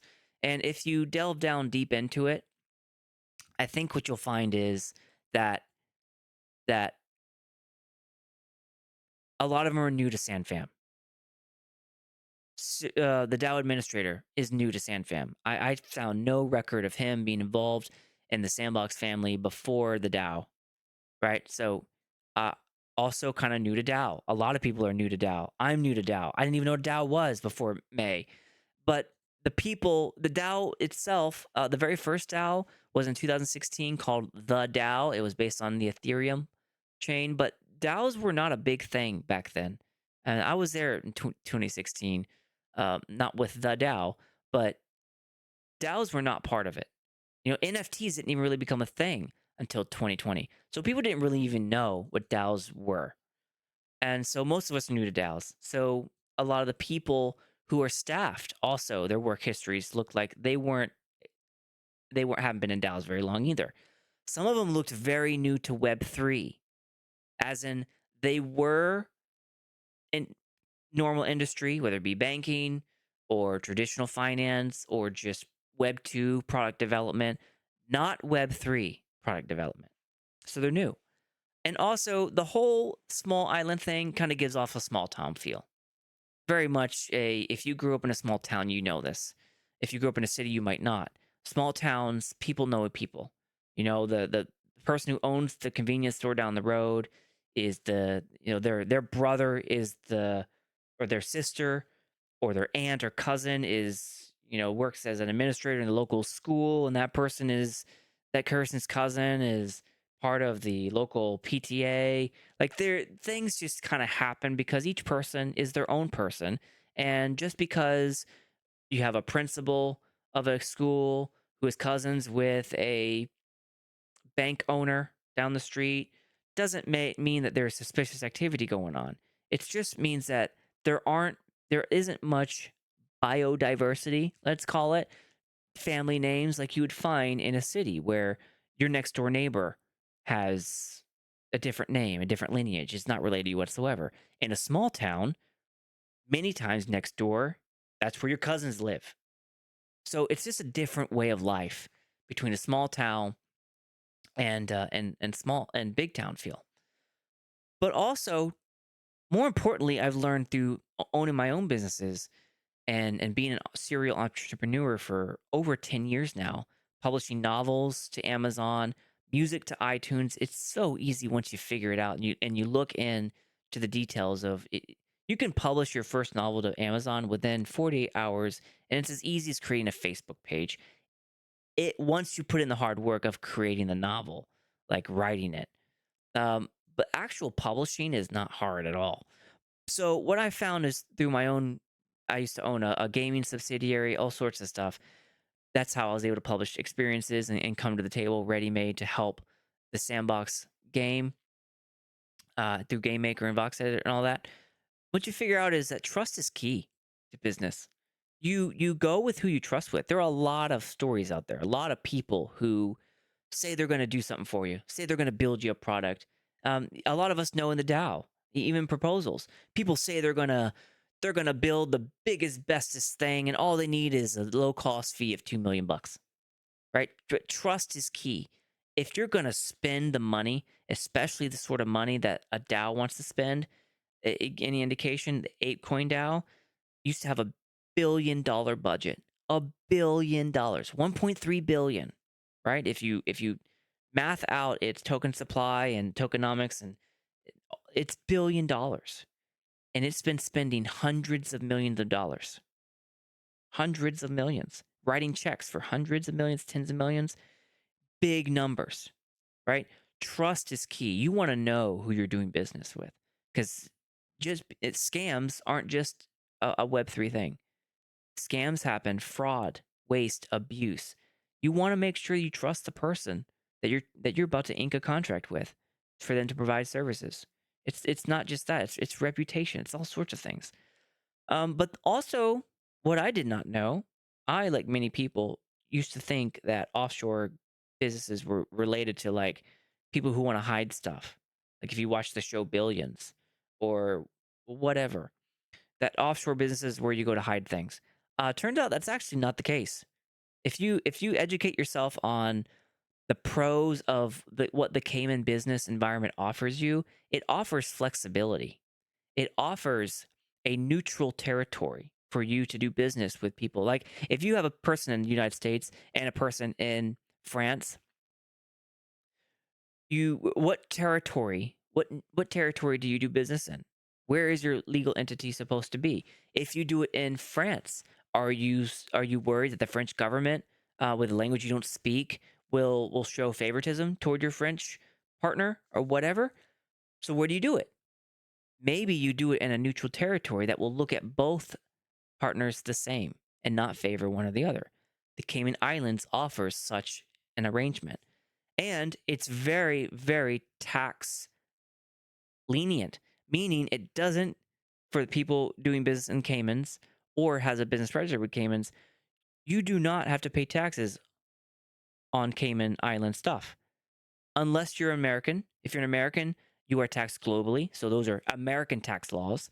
But in Cayman tax laws, if you are a country that's not taxed and another country that's not taxed, and you do business in the Caymans, you're not taxed because neither your country nor the Cayman Islands requires taxing of personal income, capital gains.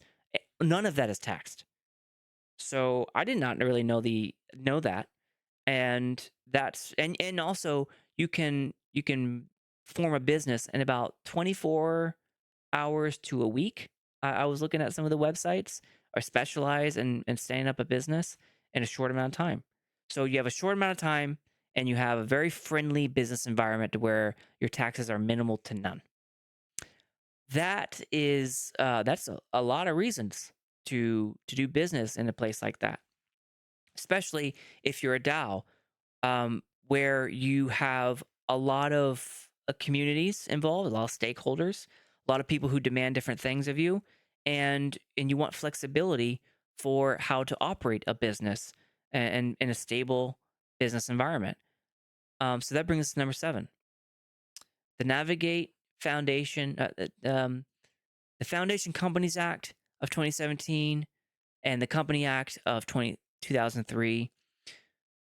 I mentioned earlier that the foundation, Sandbox DAO Foundation, wasn't just a noun describing the Sandbox DAO.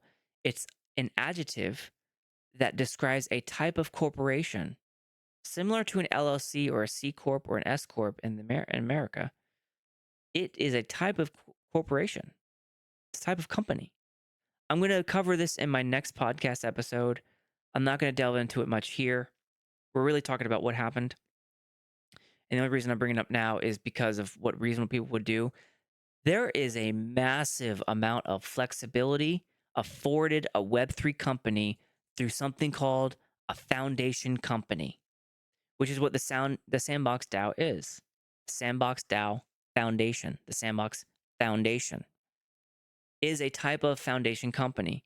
And with it, it gives you a lot of flexibilities that afford you the ability to have a DAO ecosystem with changing special council members and advisory board members and changing founders and leaders and a changing process for spending money, and all of that has to be very nimble, right?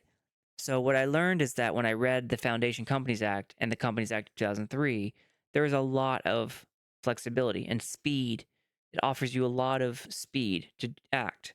And then it offers you a lot of a lot of openness for taxing and not being taxed. So there's just a lot of what looked like good reasons why we ended up in the Cayman Islands. Definitely not the only place we could have been. We could have been in the US. We could have been in France. We could have been anywhere, really. But they decided on Cayman Islands because of the pros of that business environment and those acts that support it.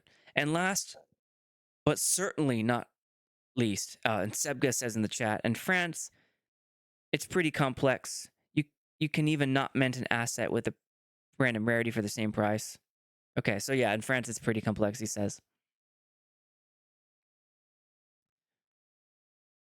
So, Occam's razor. What is Occam's razor? Occam's razor is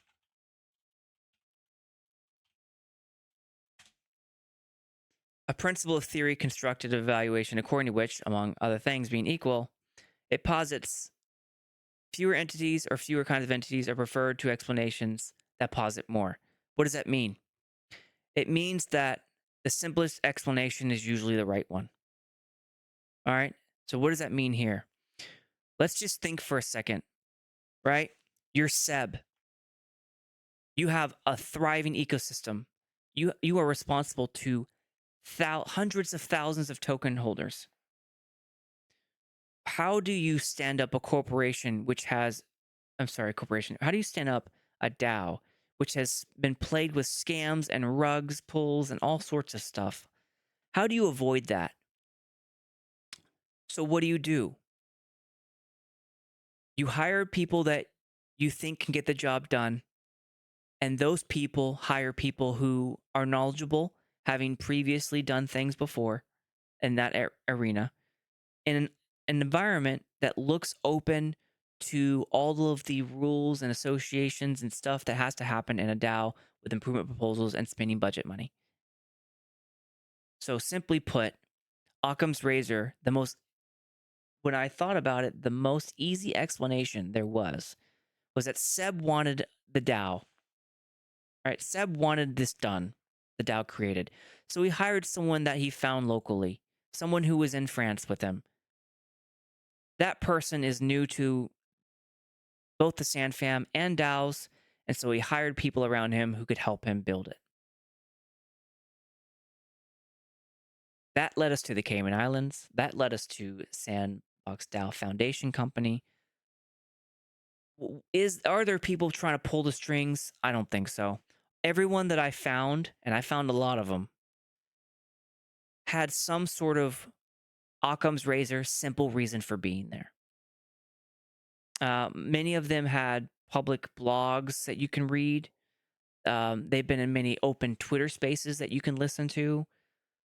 The Carton group, the Cartan as they call themselves, they have an open Twitter space and Marcoms, and you can listen to their reasons for how they ran the ApeCoin DAO.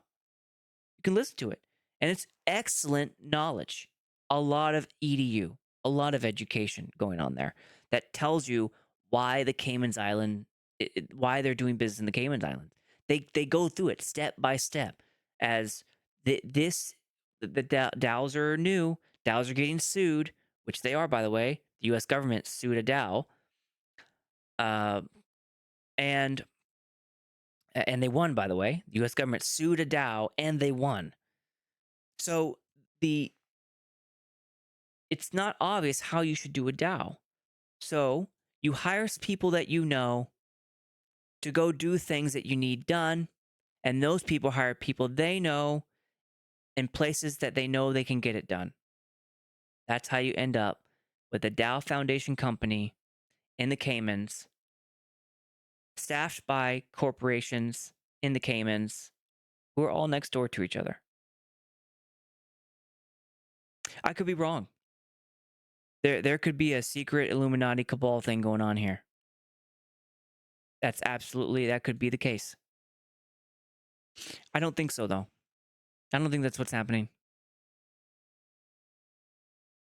I think when you get down to it, it looks like this.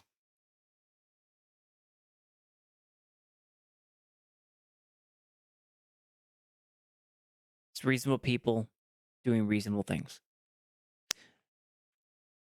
That's my opinion right now based on the analysis I did of the facts. There could be new facts that come to light in the future which would change that analysis, and it might weigh this left side a lot heavier. Who knows? But I'm not going to start there. I didn't start there when I went down this road, and I didn't end there. I was suspicious. Oh, absolutely, I was suspicious. There a lot of this red, especially as the red started mounting, and especially when I got to number 4, when they were on the same street and in the same building. Like, oh gosh, could it look any worse?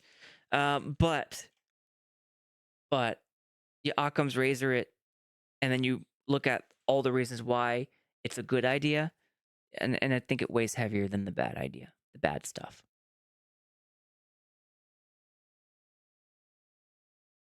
Okay. Almost done. So that was a judging of the conspiracy.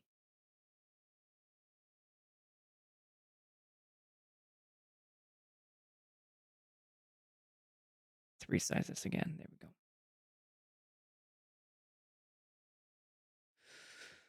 go. Looked like a pretty reasonable thing. Okay. So here we are again. The DAO Relationship Map. Are we done? Almost. I might want to stop this and then restart it because there is one more thing that we need to go over. And this is incidental to us because it kind of gives you a crystal ball. So in the beginning, I said the ApeCoin DAO, right? So the ApeCoin DAO was implicated in all of this, mostly through the Carton group. Now, why is that important to focus on? Because right now, and the reason why all this is happening is because of some things that happened as of late in the ApeCoin DAO. The ApeCoin DAO is in crisis. It went from $1.3 billion to about $100 million in 2 years. It spent over $1 billion. And most people don't have anything to show for it. They don't believe. The community right now doesn't believe they have anything to show for it. They're in crisis mode. Okay, so why is that important to us? Well, as you can see, their tech stack looks similar to our tech stack. Their foundation looks similar to our foundation.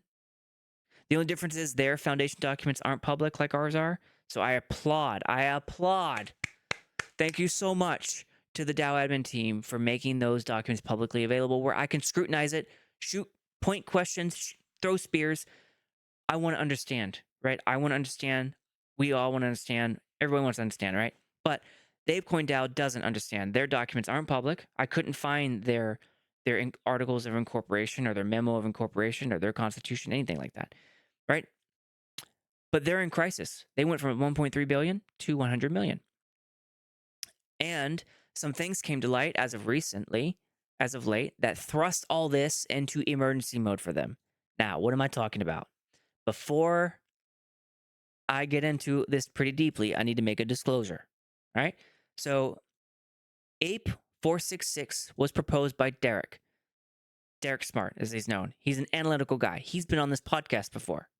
Okay. So, he was podcast not long ago, podcast number 25. Okay. So, podcast number, let's find that. SandDAO podcast episode 25. No, that's not what I want. My note here was that it's not about this one. 25. Lessons from the ApeCoin DAO. On the outside, shaping the community, showing what can be better, what we can do better, how we can adapt, how we can grow, and those who are coming into these leadership positions can better learn. Okay, a lot of people that don't seem to makes understand sense. that you can actually do better from the outside than. So that's Derek. Very analytical person. Love him to death. I think he's done wonders. So that's first disclosure, is the person who authored this, that led me down this path, that the need to do this episode, started with the publishing of APE 466, which was a proposal to close all non-essential working groups. So that spawned a huge kerfluffle, a big spirited discussion among the ApeCoin DAO participants. Okay, and during Bulls on the Block 2 weeks ago, it led to a Q&A with one of the stewards. All right, so this was in Twitter Space, Bulls on the Block. I talk about them at every podcast when I go over spaces. I talk about the Discord, the DAO forums, Twitter, YouTube. I also go over Bogaverse Hall on Mondays, Bulls on the Block on Saturdays, Coffee with Captain Monday through Friday, Whale Members on Tuesdays with Natively Digital, and SandFam Cafe monthly, right? So I'm connected to these people by attending their stuff, listening to them. I'm plugging myself into the DAO communities, not just Sandbox. But I'm only really involved in the Sandbox DAO. Okay, I'm not really involved in the other ones. So, in Bulls on the Block, a couple weeks ago during the October 12th one, there was a Q&A that happened, and that Q&A was led by me. I wasn't expecting to do a Q&A, but one of the stewards came on, and people were really confused what's going on with 466, APE 466, and what happened. And what started happening was I started detecting that a lot of people did not know who was doing what. There was a massive amount of confusion with the special counsel, the APE Foundation, all this sort of stuff. And as we started doing the Q&A, I discovered that a lot of what they were talking about were a strikingly similar thing to how the Sandbox DAO runs. And that this was a lesson learned that we could take for ourselves, because we could end up in the same boat as them 2 years from now. So that pushed up my analysis of the Sandbox Foundation, reading of the articles, and figuring out who was what and where. Okay? Important thing to think about. So that led me down this path. 2 weeks ago, I made a Twitter post saying, I learned some things. I'm seeing some things over in ApeCoin DAO. I'm concerned that's going to happen in our DAO, and I need to investigate this. So that's what I did. 2 weeks ago, I started this. I dug this back up from when I started it about SandDAO Podcast 5, and I dusted it off, and I just went to work. I went to straight up Googling down to the nth degree, figuring out what I could figure out, just start piecing it all together. And that's what led to this podcast. Yeah. So I was researching the Sandbox DAO, and I was surprised to find myself back at AIP1. And as we learned, the reason why I went back to AIP1 was because of the connection to the Cartan group. Didn't know what the Cartan group was, didn't even really know it was part of the DAO admin team until I started doing my research. Okay. So, why is this important to the disclosure? Here's why. I mention this from time to time. I'm an ape. I'm an ape holder. I have a monkey JPEG. So I don't really do much though. I'm not involved in the ApeCoin DAO. I think I might have voted on one or two. And there's 400. I think they're at 468 AIPs by now. I think I've only voted on one or two of them. I just not. It's not my arena that I want to be in. The sandbox is where I want to be. The sandbox has the game side, the business end of it, all that. I'm not in communications with the ApeCoin Foundation, or I'm sorry, the Ape Foundation or the Ape Special Council. So I don't talk to them. I am trying to interview one of them because of connections with Animoca brands and how I want to learn from their experience. And I think that the Sandbox DAO can learn, but I'm not in communications with them right now. I haven't been able to secure an interview with any of them. I have less than 100 ape, right? So I'm not monetarily incentivized here for the ApeCoin DAO. I am a bull on the block. I have a bull. So that's that one down here. And I am a mocha. So I have this right here. So Animoca Brands, what we talked about earlier, they founded the Mochaverse, which has now the Mocha DAO. It's about to launch. I am a mocha, so I will be a little bit more involved in the Mocha DAO because they are a key voter in both ApeCoin DAO and in Sandbox DAO. And I will go over that in the future episode where I go over the Sandbox DAO and the ecosystem episode. But I am almost exclusively SandFam. I spend all my time in the Sandbox ecosystem. I'm a SandFam through and through. Yeah. So those are my disclosure statements right there.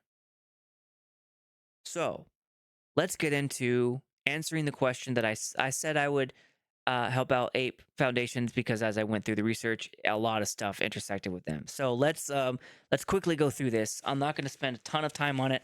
I did not research it to the nth degree like I did the Sandbox stuff, but a lot of what I researched, it led me to the conclusion of the question, who is running the ApeCoin DAO?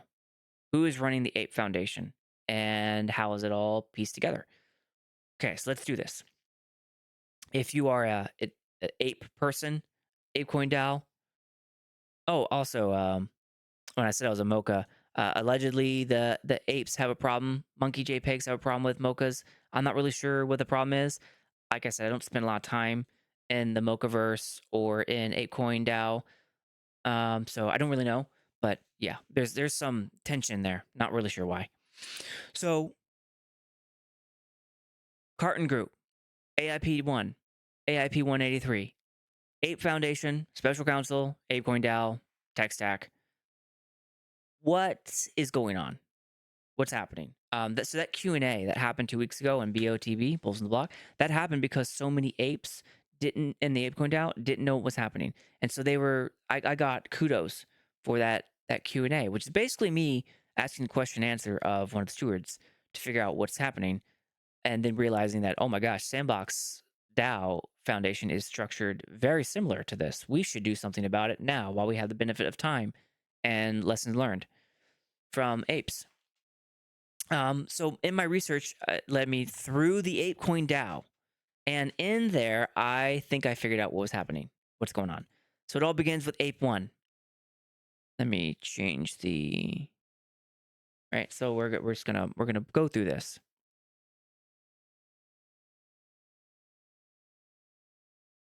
All right. So it all begins with AIP 1. The very, very first ape proposal to the ApeCoin DAO. It was submitted by the Cartan Group back in March of 2022. Now, what's important about this proposal is that this document proposes the structure of a decentralization autonomous organization that will be governed by the holders of the ApeCoin DAO. Okay. And then some other things. Then it gets into the Ape Foundation, which will serve as the ApeCoin DAO community and be governed by it. It aims to be the heart of art, gaming, blah, blah, blah, blah, blah. Okay. Keep going.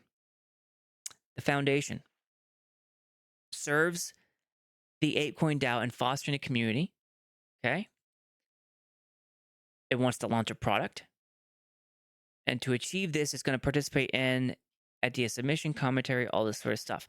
So this is how the ApeCoin DAO comes about. It is established, all the guidelines. All the board members may be removed and replaced. A lot of this language is found in the same way in the Sandbox Foundation. Talks about the total cost, conflicts of interest, all sorts of things. It starts coming up with the T terms. So AIPs, there it is, right there. Establish an AIP 1. Categories, brands, proposals, all this stuff. Keep going, keep going, keep going, keep going. Proposal process, ape idea, ape draft, analysis report, moderation, tagging, admin review, live AIP, a process not dissimilar from our own final AIP. Implementation, key phrase, right? Specifications. Okay, keep going, keep going. All right, here we go. Overall cost, total ape, $2 million, $2 million US dollars is what was paid to the Cartan Group to set up, to come up with the AIP process, everything you see here. Non-recurring costs for the first 6 months for the Cartan Group, $150,000 US dollars a month. Okay, that's a key term. That's a key number. That's going to buy the ApeCoin DAO a discourse enterprise account. Also, compensation for Ape Foundation board compensation. Each board member receives $125,000 US dollars for their 6-month term. All right, so that's quite a bit of money. So the key thing here is that this AIP established the Cartan Group as the DAO administrator for the Ape Foundation to figure out how to purchase domains, legal fees, DAO administration setup, discourse, out-of-pocket expenses. Okay? So that's AIP 1. Then AIP 183 rolls around. About 6 months later, when the renewal comes up, the Cartan needs to get renewed. They're only on contract for like 6 to 8 months. All right, so they come up with the renew. And in the renewal, they have an abstract. The Cartan Group, trusted partners, as outlined in A1, over the past 8 months, we had the opportunity to serve the community and push forward the DAO's long-term vision. We talked to thousands of community members, made new friends, and collaborated, blah, blah, blah, blah. Okay, so here you go. Author and team description, Brian Tang is one of the co-founders of Cartan. He gives you his profile and has lots of experience. Okay, so motivations. Keep on going to motivations. And then we get to the rationale. Foundation is the steward of ApeCoin and the ApeCoin DAO members. And its primary goal is to promote a diverse and self-sustaining ecosystem. Foundation, we're talking about the Ape Foundation, right? The legal entity. Uses the ecosystem fund to meet its objectives and follow an approved governance process. While ApeCoin DAO members can make their voices heard through the voting process, the foundation is ultimately a legal entity that requires a team to carry out its functions. What are they talking about? They're talking about the Ape Foundation, registered in the Cayman Islands, staffed by the Cartan Group, and all of the other support staff and contracted service providers to help run that legal entity. That's what they're talking about. Let's continue. AIP 183 reads, under rationale, These functions include facilitating decentralized and community-led governance, administering the decisions of the DAO. That's a key thing here. Just because the apes got an AIP approved, you still had someone that's needed to administer it. And administer it just means carry it out. So not only the ape AIP author is responsible for administering the decisions or carrying out a proposal, you also have a whole back end, a legal people, all sorts of people running the legal entity that has to now help administer it as well. Continuing on, and being responsible for day-to-day administration, bookkeeping, project management, and other operational tasks that ensure the community ideas have the support they need to become a reality. What are they saying there? They're saying you are paying us to run the legal part of this DAO so that you can participate in the daily drama and the daily activities of proposals, all the spaces, the drama of the discussions, the heated debates on Discord, which is paid for and administered by the APE Foundation people. That was a fascinating read. And this was before I even knew what Foundation Company was, before I even knew much about how the sandbox was structured. I looked at this and I said, holy smokes. I guess I was naive. I didn't know that there was really a legal entity behind a DAO. So I'll say that out loud.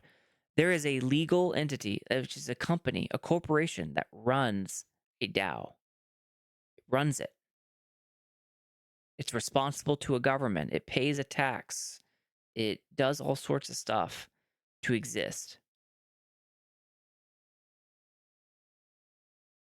That was news to me.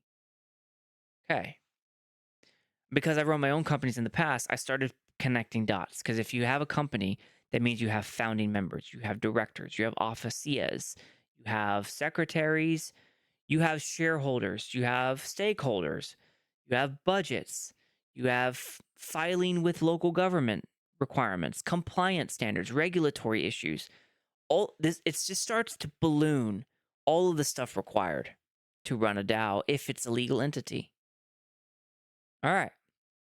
So then this AIP 183, which is a proposal for the Cartan Group to renew its contract with the ApeCoin DAO and then expand some of that operation because what they began at AIP 1 has changed a bit since AIP 183.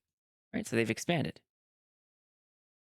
They list all the things that they've done, right? So beautiful, beautiful. They've administered a snapshot for 5,000 voters, right? So we have 2,000, okay? 27,000 total votes have been made. We've made 9,000. And over 174 million voting power. We have a lot less than that. I think the last count was, I don't remember. I have to go back. Oh, wait. I know where I have a slide on this. I have a slide that calculated the total voting power because I needed to know that for one of my things. What is ours? Oh, oops.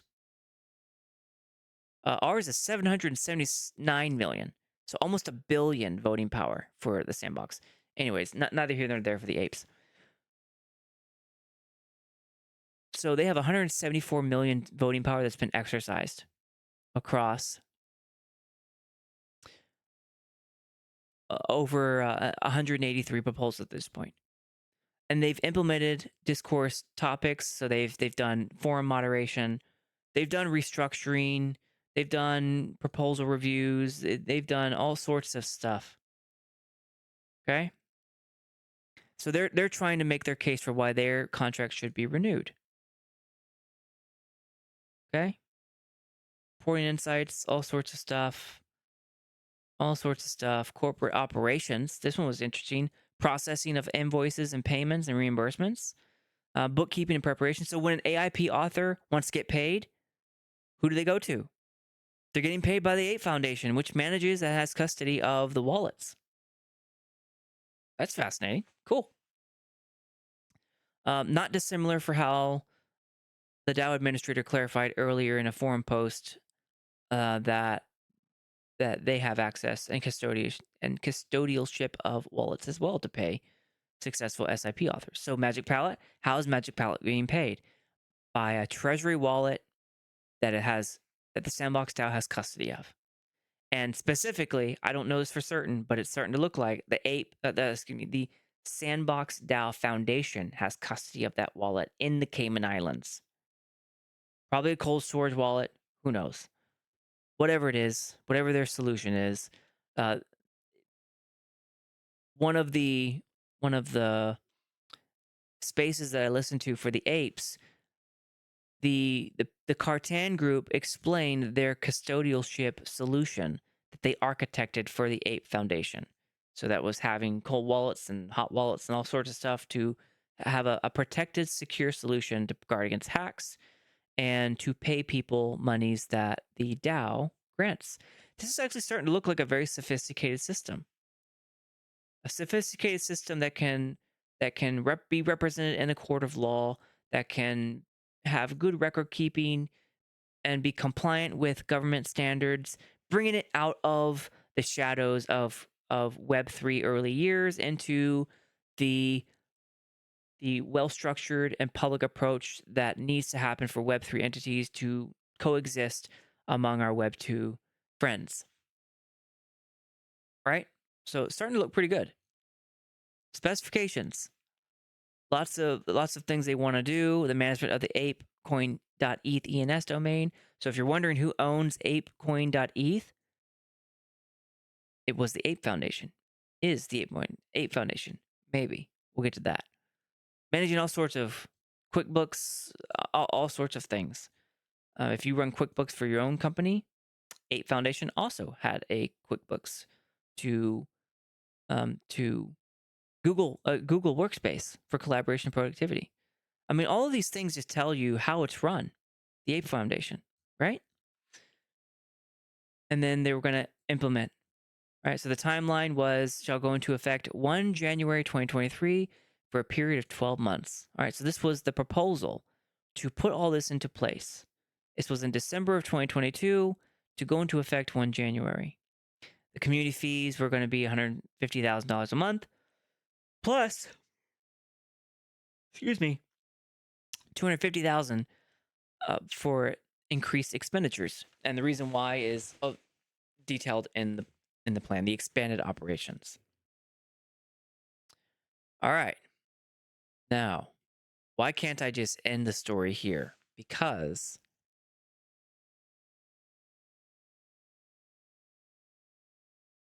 it was rejected. The ApeCoin DAO Foundation rejected AIP 183, and it discontinued Cartan services as the ApeCoin DAO administrator and the Ape Foundation steward. Uh-oh. When you discontinue the services of the entity that runs your DAO, the back end of it, so that all you have to do is log into a website and connect a dApp and then connect your wallet and vote with that wallet, and then the AIP author gets the yes or no vote, and if it's yes, then they go get to do the thing they're funded for. All of that front end was managed by these people, the Cartan group, managing the back end. So what do you do when that has a legal implication? All right. What did ApeCoin DAO do? That's the real question. What ApeCoin DAO did was it started down a path of figuring itself out. It had to, oops, wrong button. It had to bring order and reliability via further decentralization of its ecosystem, otherwise known as the board AIP. AIP 196 concluded a long journey of a huge amount of analysis and research into how is the ApeCoin DAO run, what is the Ape Foundation and what do they do, all sorts of stuff. There are some fascinating things. If you want to know how your DAO is run, read this proposal, AIP 196. And the reason why you want to read this is because AIP 196 contains within it some key phrases that make clear why things are the way they are. All right, so let's open this up and it will become clear in a second. Did I get the right sections? I think I did. All right, so let's open this up again.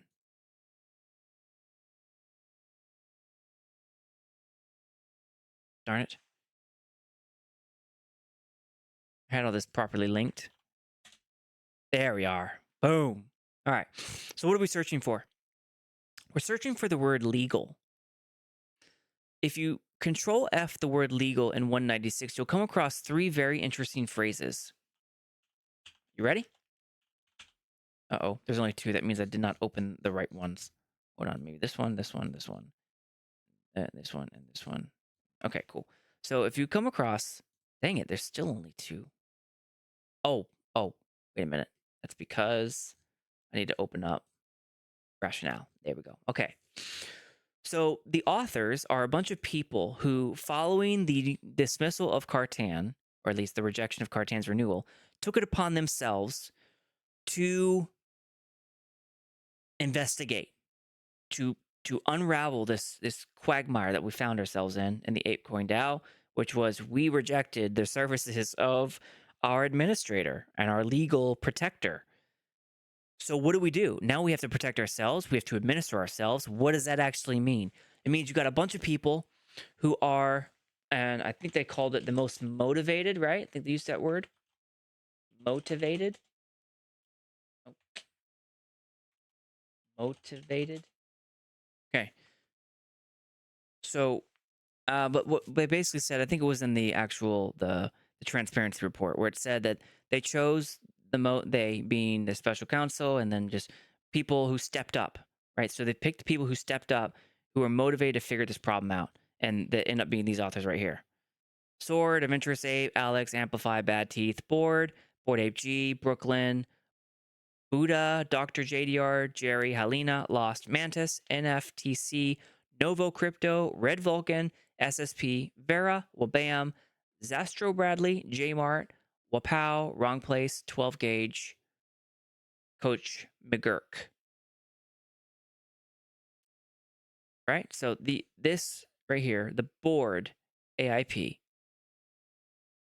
Pretty cool name. I think it's clever, very clever. All right, so let's get into this. What happened? And this is, now we're getting very close to how is the DAO run. All right, so legal. Oh, oops. This one maybe. Legal. Oh, sorry.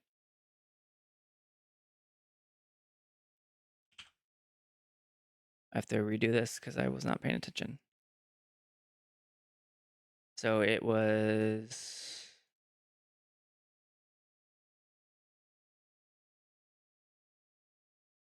There. Okay, so you'll come across three terms for legal. All right, let's start with the first one. And we're getting very close now to figuring this out.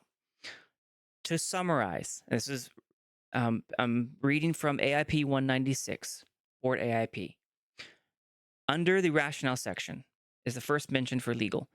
It reads, to summarize, it's imperative to note that there are certain roles and responsibilities that a Cayman Foundation administrator must legally fill for the ApeCoin DAO. The current DAO administrator, Cartan, is filling those roles as well as items that are out of their initial scope of work. They're talking about AIP-1 there. The aim of creating working groups is to fill in the areas that are out of scope for the current DAO administrator, Cartan, and any future administrators of ApeCoin DAO going forward. So here's something I want you to catch. All right, it's not just the word legal that's important here. In that third sentence, like I said, I've been contract writing for a while. You need to pay attention to some qualifiers, and there's a very key qualifier here. And it's the words out of scope. The aim of creating working groups is to fill in the areas, all right, so to do the things that are out of scope for the current DAO administrator. All right, so back up one more sentence. Cartan is filling roles that are in their scope of work. So this sentence, this paragraph is basically saying in AIP-1, it established a scope of work, all the things they must do, right? They must do bookkeeping. They must manage the wallets. They must pay people. They must have legal representation. They must administer, they must create the corporation. They must maintain the corporation, meeting minutes, all these things that are required to maintain a company. That's their scope of work.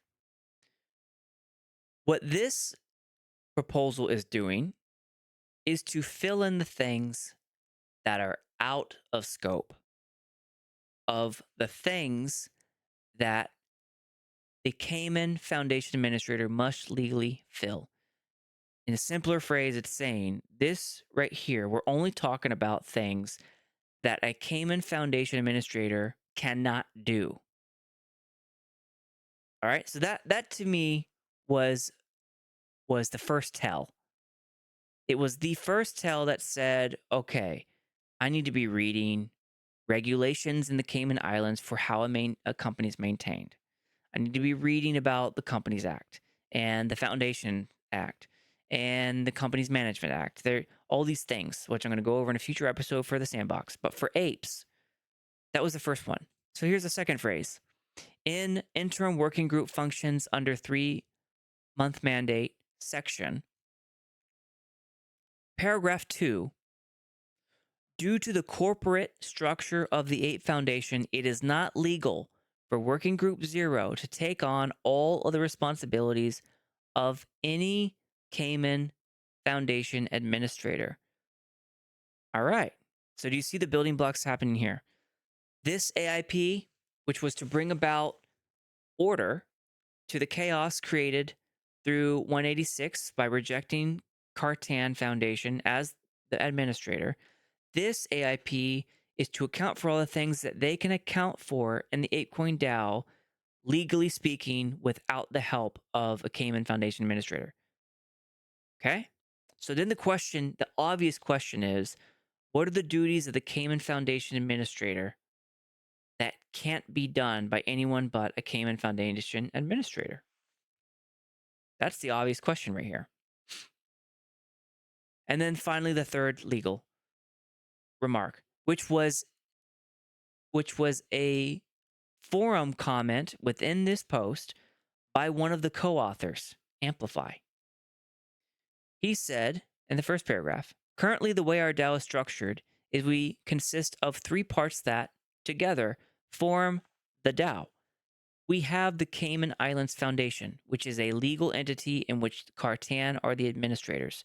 We then have the special counsel, and finally we have token holders. All right, so we're starting to open up now. We're starting to open up into the final stretch. He just identified the people where this is going to end up.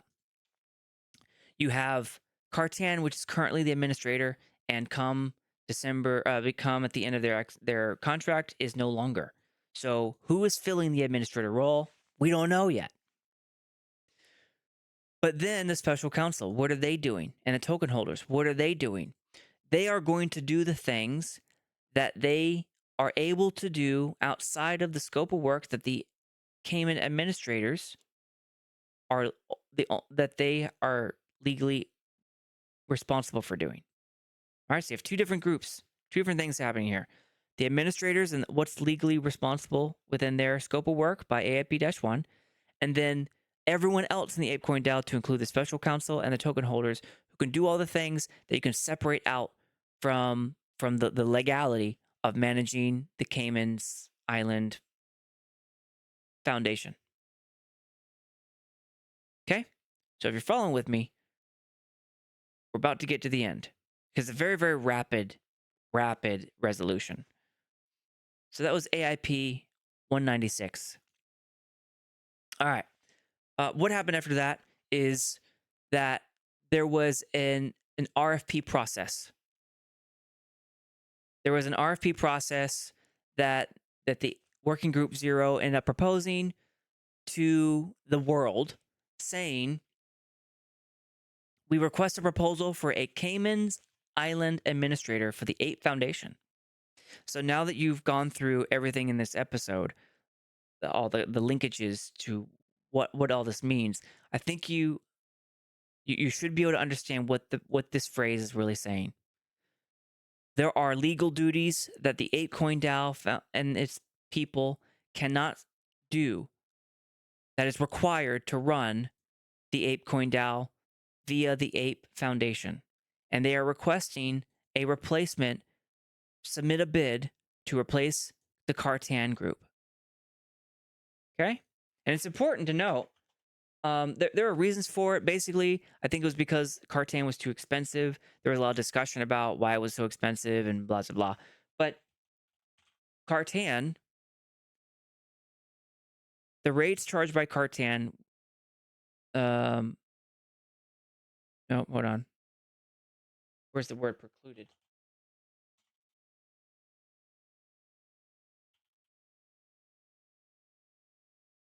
Oh, okay.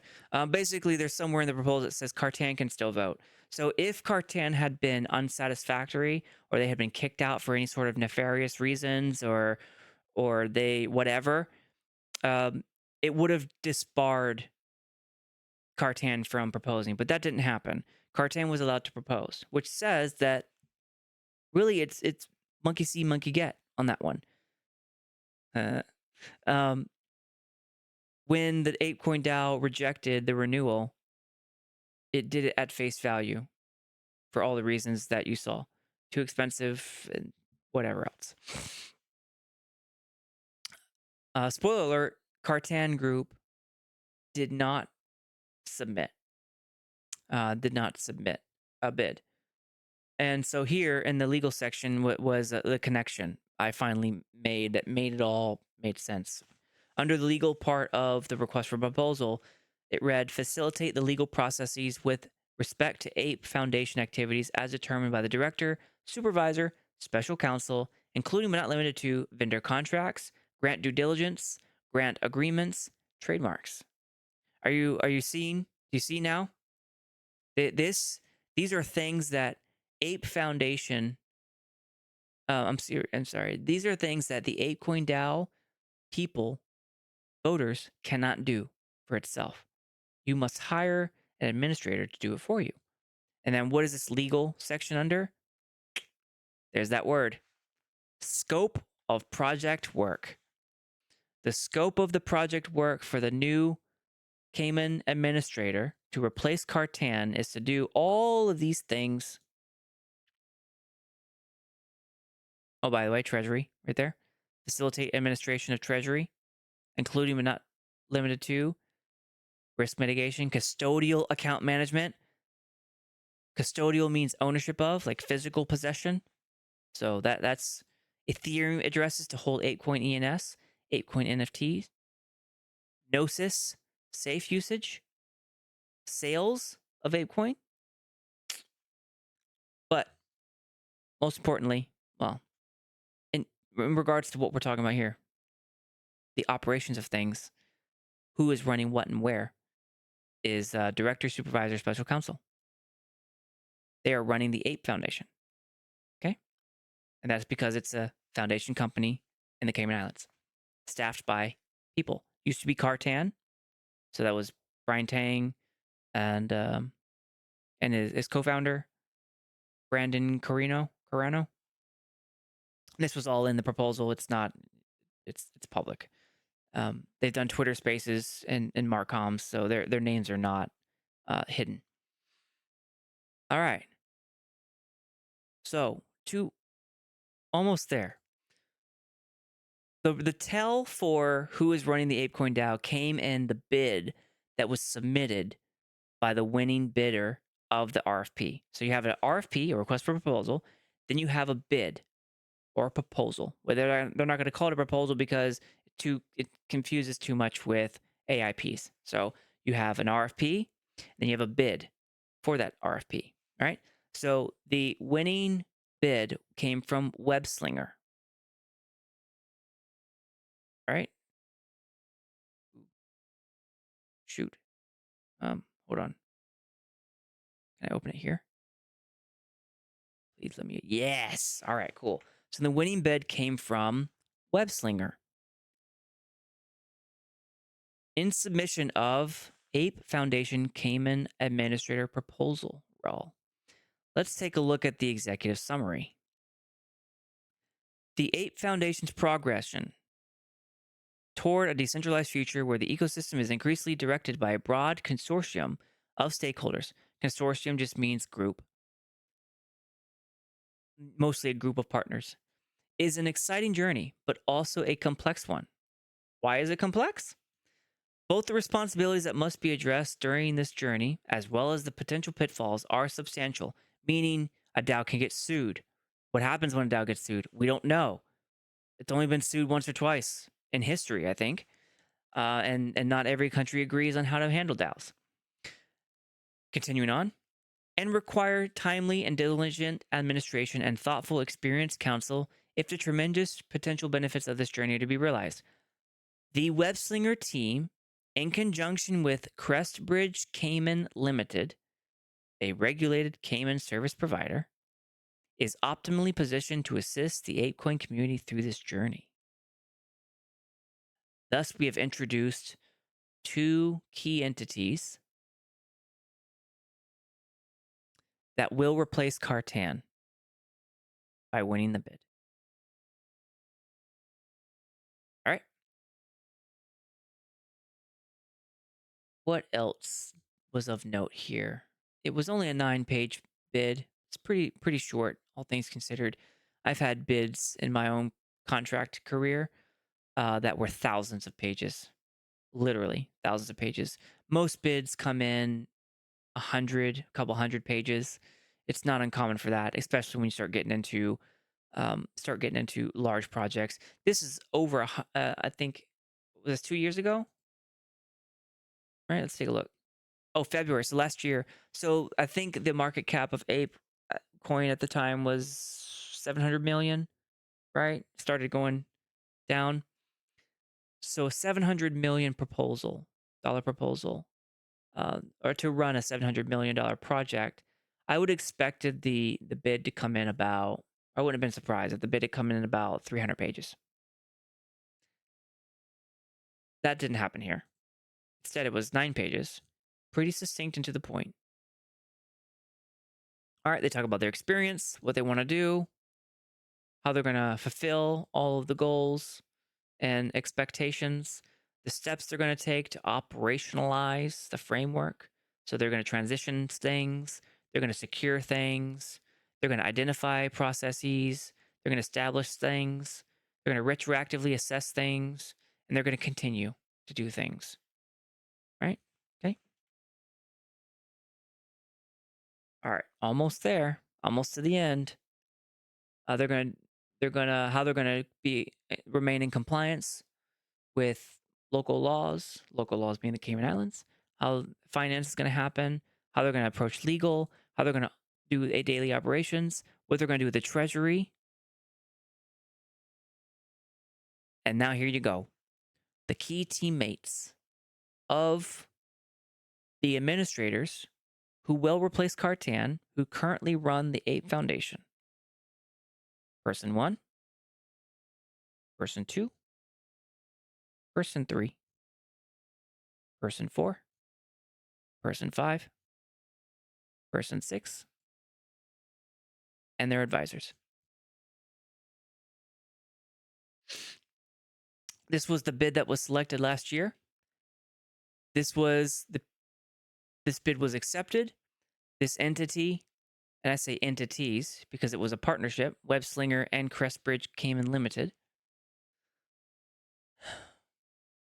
They were selected to run the DAO. And by DAO, I mean the Ape Foundation and all the duties responsible therein. The rest of the duties that were separated from AIP 196, which was the board AIP, those were now pushed down to the special counsel and below. Okay? And then we have the last link in the chain. Well, one more note, by the way. When I researched Crestbridge Cayman Limited, they were renamed to.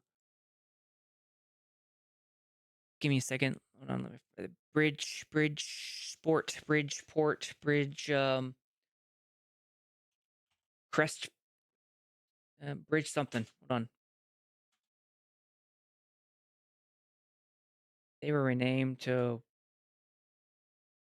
what? What were they renamed to? Oh.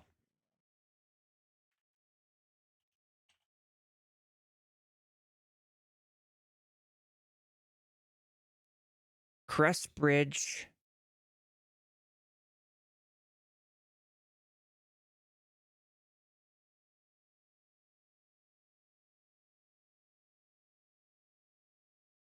Was renamed to Bridgestream Group. It renames the wrong word. There's here, let me show you the article I found.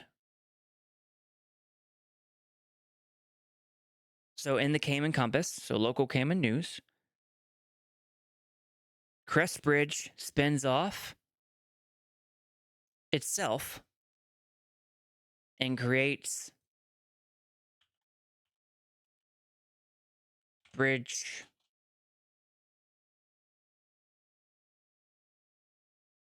Group. Okay. So the name here should look familiar.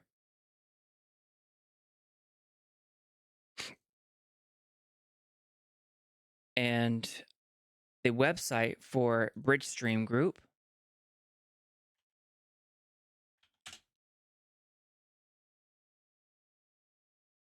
contains two important names that are current directors and administrators for the Ape Foundation. So there you go. So Crestbridge is now called Bridgestream. Webslingers is still Webslingers, run by I think actually Webslingers is run by another company, but I didn't really feel the need to delve into that. Like I said, I didn't go to the nth degree. But there you have it. Those are your Ape Foundation people who run it. There's one last link in the chain. AIP 426. Special Counsel, Future Elections Requirements, and Role Clarification. There's one very important section in here that sheds light on the Q&A during BOTB a couple weeks ago. One of the big things was, what power does the Special Counsel actually have? Why aren't they involved in things, or to what extent are they involved? Whatever. But let's read in the abstract of AIP 426 under the rationale. All right, let's read. To further shape the success of the role long term, and they're talking about the special counsel, the following changes are proposed to be made.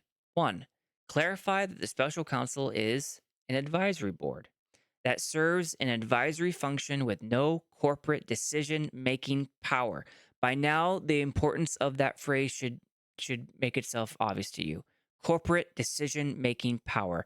Corporate referring to the Ape Foundation, incorporated in the Cayman Islands, run by Webslinger team and Bridgestream team. Used to be called Crestbridge. Okay, rationale. Now here's the tell. Here's really where the link ends. The rationale. Oftentimes there is quoted confusion in the community about what the special counsel is or is not. Ready? In practice, the special counsel is in fact an advisory board. Neither corporate officers nor management executives. Corporate officers is a key phrase there. That means they held no official position in the Ape Foundation. Nor management executives. So that's your C-suite. Those are your directors, your officers. Okay?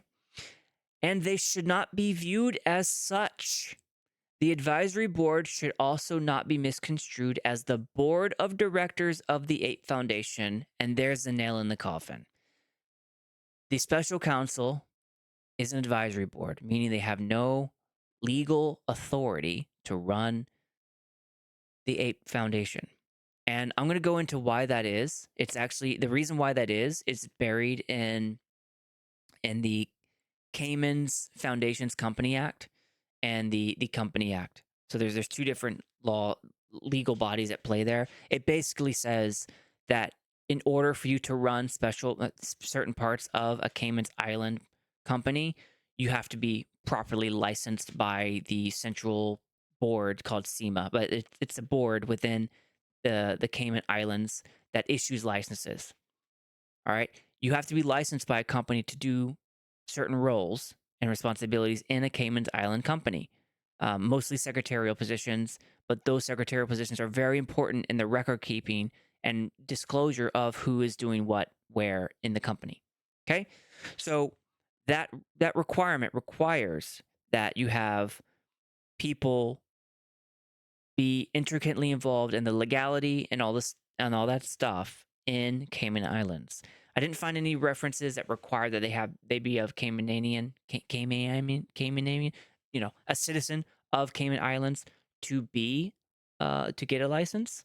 But I didn't do an exhaustive search yet. That'll be the next podcast episode when we talk about the foundation, the Sandbox Foundation, and doing a deep reading of the Constitution and the articles and all the stuff that makes up the Sandbox Foundation. The same stuff that would be required of the Ape Foundation, but I could not find the Ape Foundation's articles, memos, or Constitution. Couldn't find anything about it. So apes, I would recommend you go get your hands on those things. Now that we know who is running what, it shouldn't be hard to request it and to obtain it. I've heard NDAs, I've heard all sorts of stuff, but now that we kind of taken it out of conspiracy, Illuminati, cabal stuff and into these are probably reasonable people doing reasonable things. They work for the ApeCoin DAO Foundation, the ApeCoin DAO community. So why not ask for the documents? You're paying them to be a custodian of your DAO, talking to apes. And yeah, so they work for you. They say so in their proposal. So you take them at their word. You're paying them to do this role for you. So ask for it. Okay. That's it. That's it. There's some extra stuff you can look into if you really want to under help and resources in the Discourse subforum. There's Ape Foundation players, and it kind of spells out exactly what we just said. In the ApeCoin DAO, Webslinger's advisors and its partners, which is Britstream, serves as the administrator, the administration, the governance, all that. Okay, and then yeah, so you can go there. It's there now, and there is your explanation. Back to BOTB and the Q&As, back into who's doing the banning of profiles, who is running the corporation in the Cayman Islands. They're people. They're real people doing real things, and I won't make. I'm not a spokesman for the ApeCoin DAO. I'm not a spokesman for anything except for myself, but there are some good reasons for why these things are in existence. You just need to be diligent about running it. Otherwise, it will run you. And it looks like the DAO did exactly that. They ran it in AIP 196. As soon as they voted Cartan out, they grabbed the bull by the horns, established a working group to figure it out, and they did. It's just not transparent to the greater ape community. A lot of apes don't know. So my recommendation, if you are in just my humble recommendation, it's my own personal leadership philosophy. If you are in a position of authority in the ApeCoin DAO or Ape Foundation, I recommend don't go to Twitter Spaces. I mean, definitely go to Twitter Spaces, but your problem right now is visibility. The problem that the apes have with you that I've heard, and I've heard a lot of Twitter Spaces with the apes in there, the problem that they have with you is visibility. They just don't know what's happening. And it's the same problem that SandFam has with its leadership is visibility. Seb is highly visible. He goes to all the conferences. If I want to know what Seb believes, all I need to do is just look up this latest conference. He talks about what he believes in. But the rest of everyone, not that visible. The ambassadors are visible. Thank you, ambassadors. Love you, by the way. But the rest of leadership, it's hard. It's hard to know who is doing what and where, and it can feel like strings are being pulled behind our backs, especially when some apes don't agree. And it's easier to blame this Illuminati cabal than to dissect it to figure out who is doing what, who is running what, why are they doing this. Okay, turns out apes are paying them to do this. So my recommendation to those in authority is push out a small 1-minute video of introducing yourself, what you do, and blast it out of Marcoms and everything else you can. Put it everywhere. Make your faces known. Twitter Spaces aren't good enough. I wish they were, but they're not.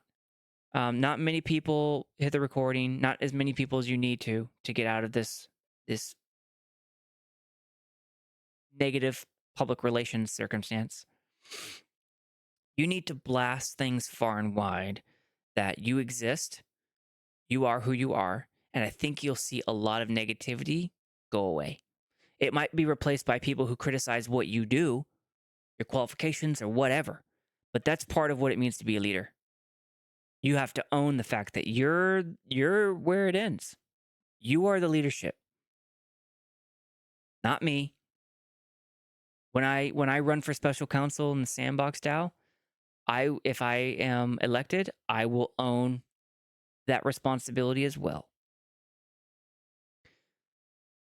I've been in leadership for a long time, in private, public sectors, both. You own the vision. You own the responsibility to communicate, and that's just my personal leadership philosophy. So, yep, apes. Things are going a little crazy for you right now, especially with what was it 466 just passed where it dissolved the working groups. So now what? What do you got? What are you all doing now? I don't know. I have to go listen to the last BOTB. I wasn't there because I was doing all the research for this podcast. And there you go. So, in summary, this is the relationship map. There are many like it, but this one describes the Sandbox DAO Foundation. This is the map of key players in the Sandbox Foundation. They live close together. No, they work close together. There's nothing inherently wrong with that. And the judging of conspiracy, if you were to weigh things, me personally, I don't weigh it as a conspiracy. I think there are more factors, more common sense things in play that just make it reasonable. Reasonable people doing reasonable things. And my disclosure is I'm an ape. And I was led down this path by listening to the Q&A sessions and participating in them and BOTB Twitter spaces related to AIP 466, which is passed to close all the working groups. I'm not involved in the ApeCoin DAO very much at all. I'm not in communication with the special counsel of the Ape Foundation or the foundation itself for the apes. I have about 100 ape in my wallet, I think, so not that much at all.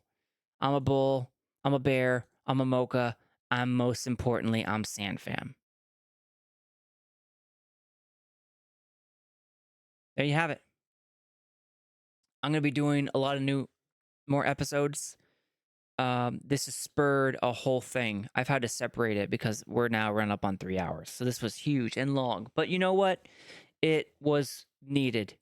If you're with me or you're watching this on YouTube again or you're listening to the podcast, This is important stuff. You're talking about $1 billion DAO for the apes, and for Sandbox, we have over 1 million users now, and the DAO has 15.5 million sand, which is roughly $3 to $4 million US dollars.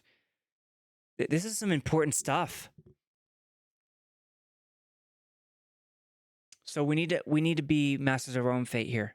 We need to know what we're doing, because it is a great big world out there, and some people want to eat you.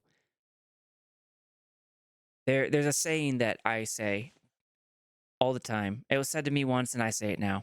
If you're not at the table, you're on the menu. What that means is you're not there. If you're not there to advocate, if you're not there to reason, to participate, you become the thing that they participate on. You have no say then at that point in what happens, up until you get mad enough to do something about it. If you're not at the table, you're on the menu. And until the DAO, the Ape DAO, realized this when it, I think what happened is people were surprised at the effects of AIP 186 or 190, whatever it was, when it discontinued Cartan services. It didn't know what it had done until AIP 196, when the final report came out for the board AIP to bring about the RFP process that hired web slingers and the current administrators. I don't want SandFam to fall in that same thing. I want to learn from this example so that we can do good, so that we can avoid that landmine. We're structured a lot. We're structured similarly to the APE Foundation. Our DAO is structured a little bit different when it comes to the front end, and I'll go over that in another episode. This is good enough for now. We went over so much. So I didn't see any community questions. I don't have any remaining open topics, except important. If you're not at the table, you're on the menu.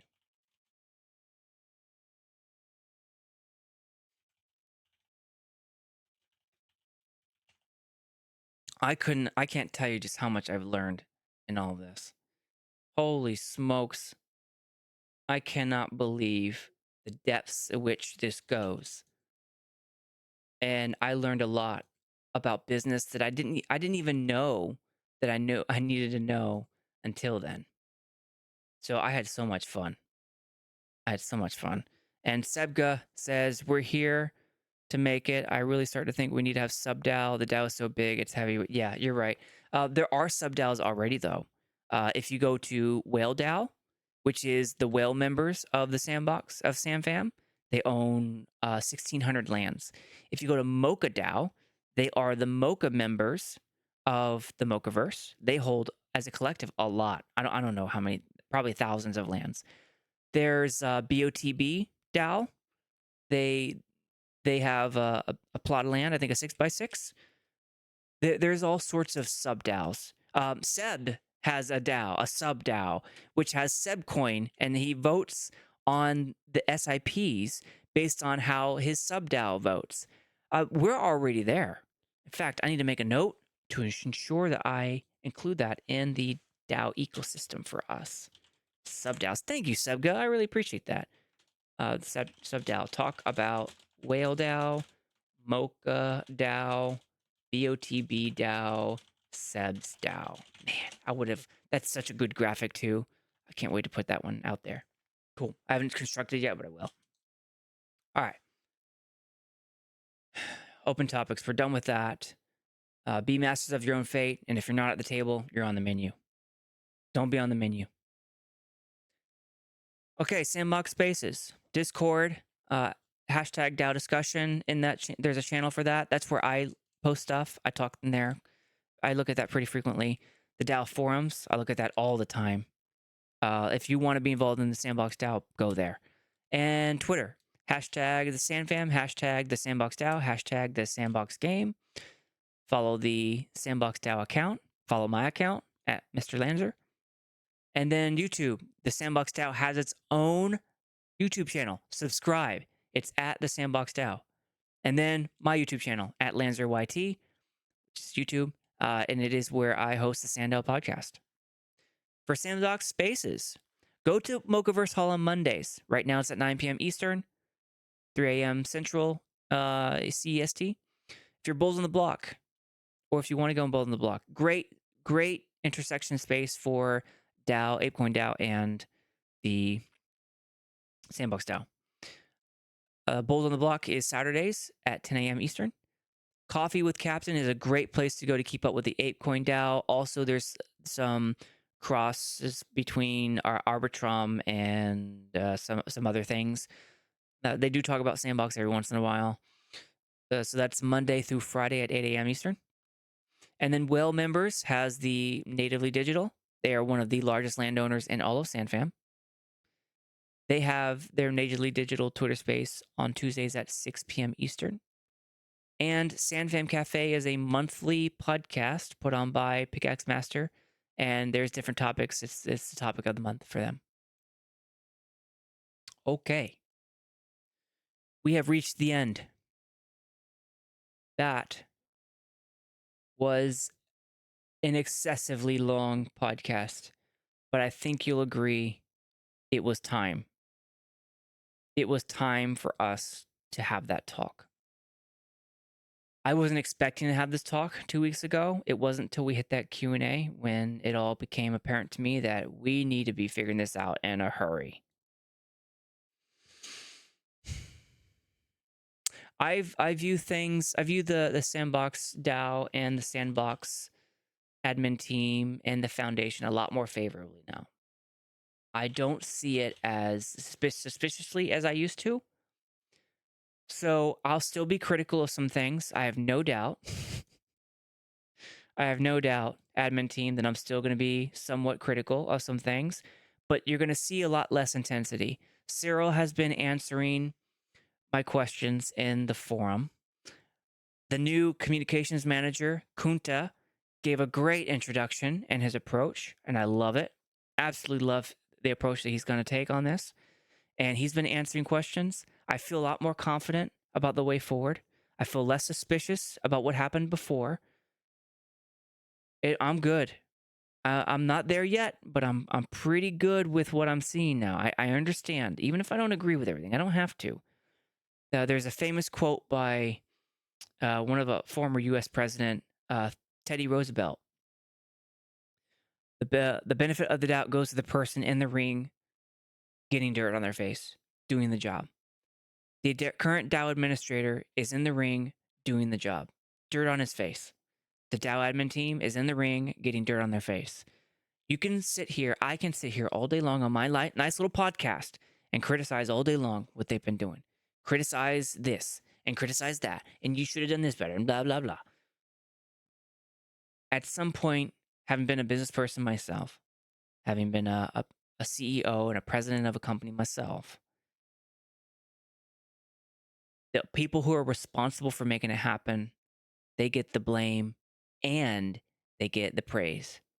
And I can praise the admin team for putting this together. Clearly, a lot of thought and structure has gone into it.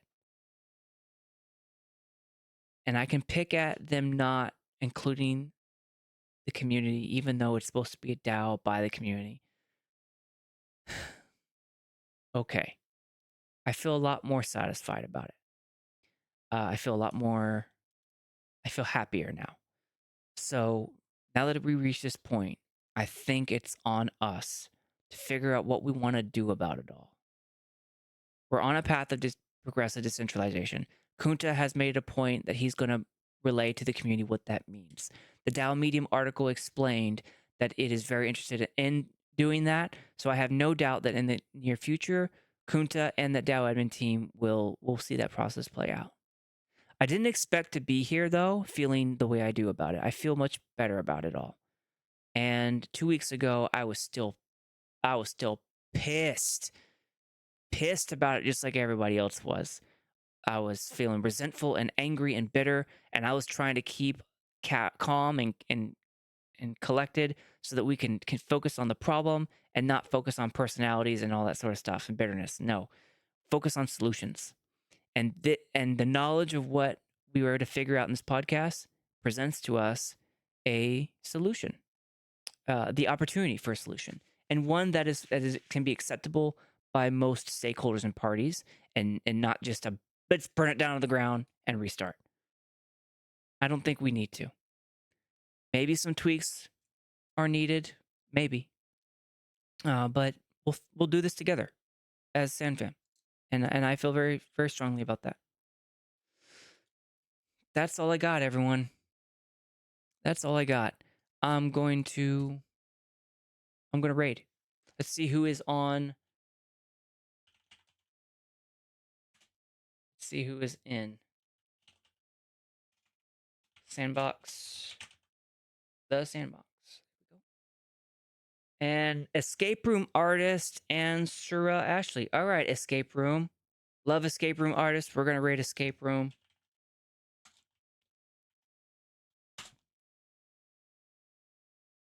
Thank you all for your time. Thank you for hanging in with me. 3 hours this podcast ran. It was an analysis of facts that were publicly available that we're transparent, to be more transparent about our DAO. This was SandDAO Podcast 34, a look into the birth of the Sandbox Foundation, and I think we figured it out. Thank you all for your time, SandFam, and have a great day.